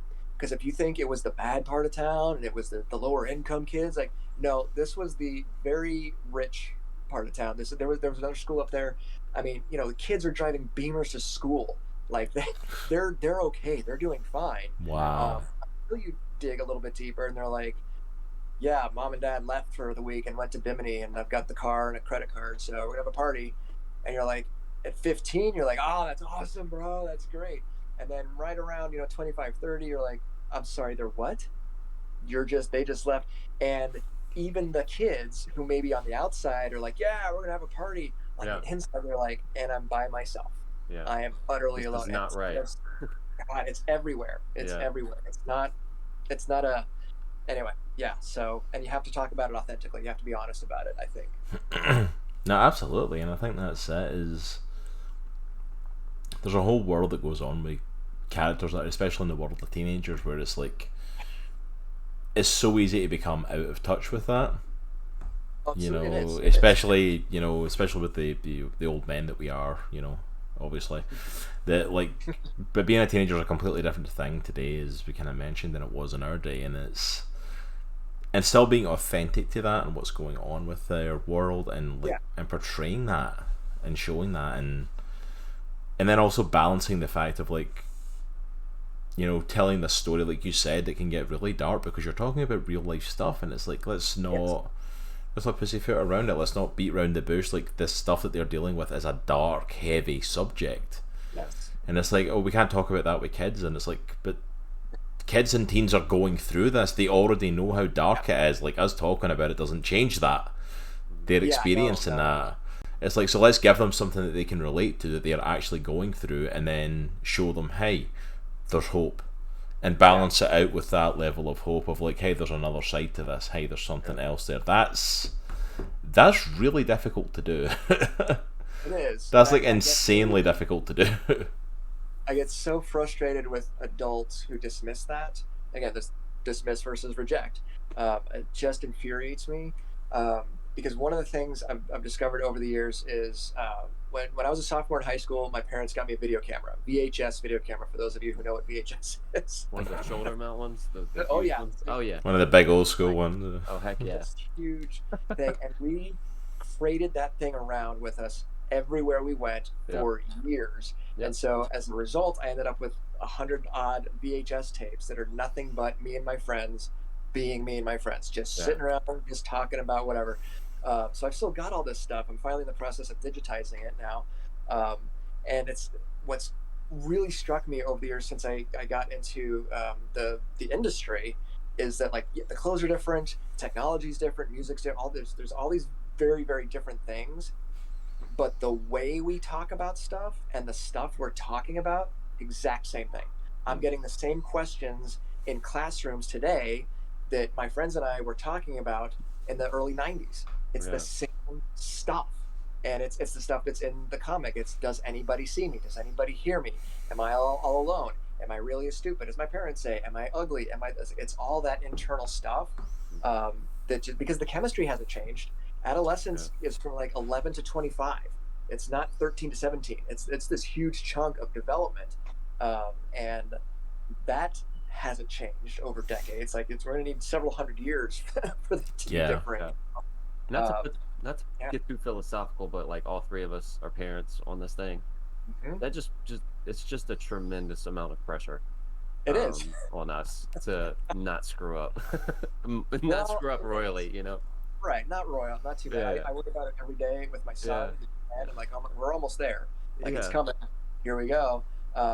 And then my wife was always like, okay, but if here's your dad, you're okay. Like, Yeah, okay, yeah, that's true. yeah. But a lot of it, I think, is, and something I've more recently tried to get out into the atmosphere, is the value of not saying anything, like Mm, just being present mm, and like Mm. listening, and particularly in the moment when that awful stuff is happening, to remember, like it infuriates me when a teenager comes home from school and their girlfriend broke up with them or whatever, and they're just, crushed and devastated, and the first thing the parents say, like, oh, get over it, or oh, come on, or you weren't going to get married, and all this stuff, which, mm. like, okay, that's probably true. We know statistically you're not going to marry your dude. Okay. Yeah, yeah. It's now the best time to say it. No. Yeah. And so many adults have forgotten what it actually felt like. Because this is the first time. This is the first time they've had to deal with it. And like, maybe the best thing to do is just give them a hug and have some ice cream and say, man, I'm so sorry. That sucks. That just really Yeah. sucks. That's Because all you like, have to do. because That's that's it it. though. You think about that stuff, and it's like it's so easy like to say that that we've grown past that stuff. But like, I was thinking about that though. Think if it was an adult friend of yours who just like had a breakup or something, or had something happen, and I'm like, what would you say to them? Would you say that, oh, it wasn't going to work out anyway? It's like, wait, what? Yeah. Like, just like never coming to talk to you ever again about anything. Thank you. Exactly. You suck Exactly. at empathy. Yeah, it's like, Yeah, it is. but now we're going to say that to someone who is in an emotional state because they just split up and is at an age where their emotions are all over the place as well, Yeah. and is struggling with a lot of stuff. And I'm like, oh, good job never being their go-to person ever again. That's what you've just Yeah. guaranteed there. Congratulations. Oh, absolutely. Yeah, yeah, yeah. I remember, and I put this in a book. When I was so in high school, started right away in the drama department. Uh, Super cool. Got to do all the shows and whatever. And one of the shows I did, there was a junior year. It was like my show. Like, I finally got to do my show. There was like 5 people in the cast, and I'm on stage like 75% of the time. Like, I'm the star of the show at long last. So we do this show, and opening night, I remember for sure, like, I knew my parents had come, and like a bunch of grandmas or whatever, cool. And I was so excited, and we got a really good response from the audience and everything. And I rushed backstage, and usually, after the show, like, friends and family come backstage, and they sometimes they bring flowers or whatever, and it's all the congratulations and all that kind of stuff. And I run back there, and I see my dad, and he has this huge smile on his face, and I'm like, yeah. So I'm running over to him, just can't wait to hear what he has to say. And I get up to him, and my dad goes, wow, wow, that tall girl was amazing. And I said, yeah, she was. And then he wouldn't stop. Like, he goes on this, like, not rant, but like talking about how amazing this girl's performance was. And I'm like, yeah, that was Hillary. Well, I can go get her, I guess. Okay. So I went and got, and it like, wow, like, that sunk in Huge. really Yeah. well. And then, like, the next, like a year later, doing another show, great show. I knew the family was there. I came backstage. I see my dad, and he's smiling. He's like, that was tremendous. And I said, and went over to my teachers. Like, you had your shot, bro. Like, I'm not doing it. And that kind of thing happening day after day after day after day in a household, and it does, is just, that's why I do this. Like, that's absolutely why I do this. I cannot stand that we have young people in particular dealing with that. And the more of this kind of thing I do, where I talk to more and more adults, are like, yeah, and like suddenly going, no, I remember when that happened to me too. And it's like, yeah, there's a bunch of stuff we just haven't been able to sort through. And if movies or comic books or video games or music or whatever it is that we all create helps to either get past it or embrace whatever you need to do, awesome, let's do that. Because it changes everything. It absolutely changes everything. I could preach for hours. You have no idea. No, this is awesome, dude. No, but that's it though. It's like you're hitting the nail on the head. Like, there's so many people in our generation that have experienced that. Yeah. In moments where it's like and it's like, even with the best parents in the world and the best intentions in the world, you get moments like that where it's like it's. Sure. And I think a lot of it comes from kind of like what you were kind of hinting at, the prospect of, like, a lot of the time teenagers get treated like they are just little kids. Yeah. The parents especially respond to them because parents have that hard time adjusting to the changes in the age and the growing up of, oh, it's just a little kid thing, it's not important. That we miss the fact that we're now in that development stage of they're becoming their own person. Yeah. And the more they get treated like that from you, the more you are not going to be one of those people in their circle. Because through those teen years, that's what we do, is we develop into adults and we develop our own lives and our own wants, our own desires, our own circle of people that are our go-to, that are our confidants, that are our friends, that are our encouragement, the people that we love. And it's very easy for parents to get put on the outside of that. It's very easy for anyone to get put on the outside of that for that sort of thing. That's, I grew up, these guys I've got on these tapes, like I'm still friends with most of them to this very day, and they are family, and I feel very strongly about family being chosen rather than inherited. Like, just because y'all popped me out doesn't mean we get to have this great relationship. You got to earn that, and that's absolutely, as far as I'm concerned. Now, you can have it both ways. The other thing that I see is then there's a subset of people who will be like, well, that's just normal. Teenagers go off and do their thing, and I'm like, it is, and it's good, and they should. But like, my wife has had a great relationship with her parents her entire life because they were phenomenal parents, and they're hard to be that way. It's not as though it's one or the other. Like, you can have all this stuff. It's totally okay. But given the choice, like, I'm gonna hang out with those people who behave in a way that show me that my best interests are at heart.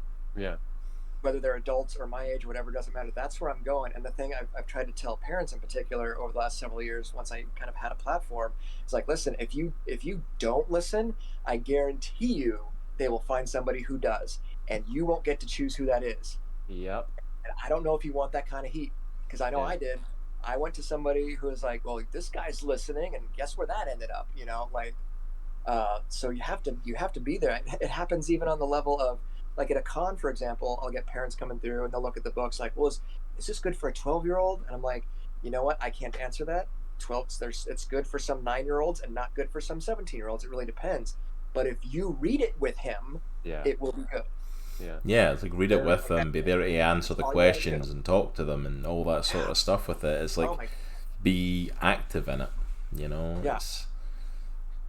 It would change everything. Yeah. Immediately, so trying to capture that with art or with story, whether it's comic book or prose or whatever, is kind of the driving force of it. And that's, if I'm not these kids, I certainly knew them, and I think that's what readers will see in the text or even in the art translation. Like, oh yeah, I remember that day, or I remember when that happened to me, or whatever. And that's what I hope will, people will take away from it, for sure. Absolutely. And I think if the rest of the comic ends up looking like this first issue and tells a story like this first issue, like, I'm so excited to read the next couple of issues of this. I'm really excited to check this out and to see where the story goes, and to see how it's portrayed.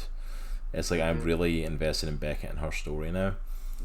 Awesome. So absolutely, I think you've done a phenomenal job catching with that, and I hope the story comes across the way it's meant to. I hope it starts to reach people and give them hope and impacts them, and I highly recommend to any of our audience, whether you're here with us live, whether you're watching us on YouTube after the fact, or listen to us on any of the places you can get your podcasts, I highly recommend picking this up. And in all those places, I'll make sure to put links to the book as well. Go and pick it up on the Kickstarter, and if we can put the link up in the chat, it'd be awesome. But yeah, go pick this book up.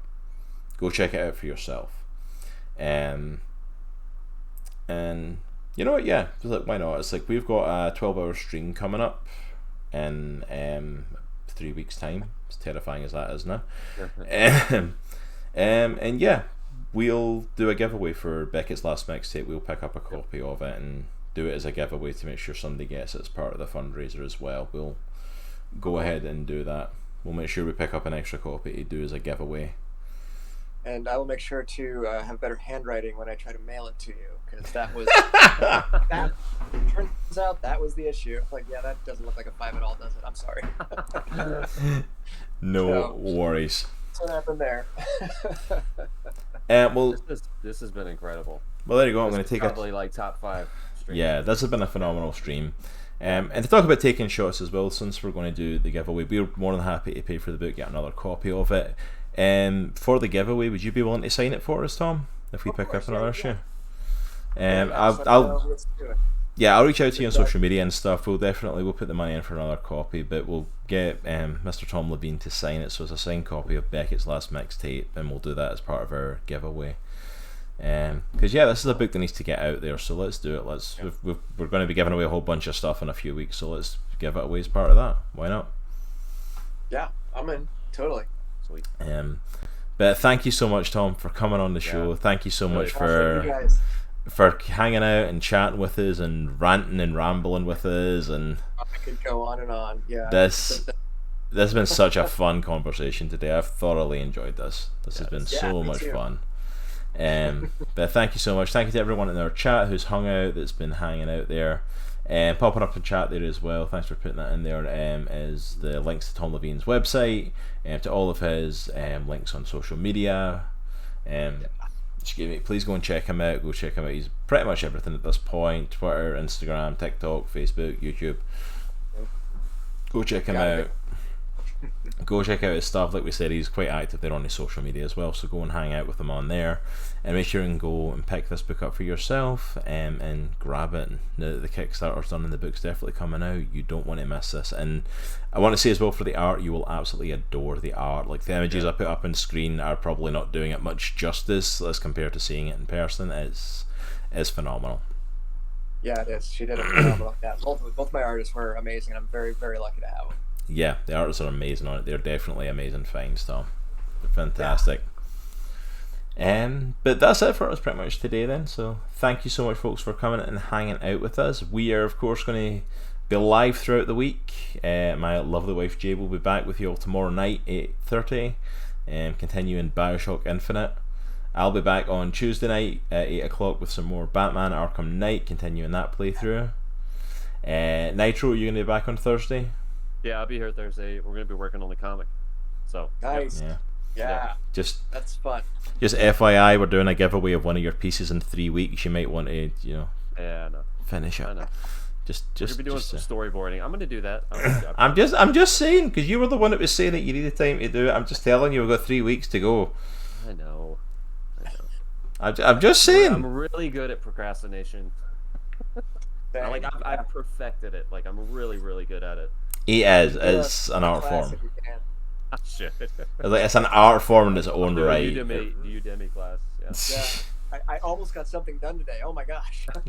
Woo, slow down. Yeah, know the feeling.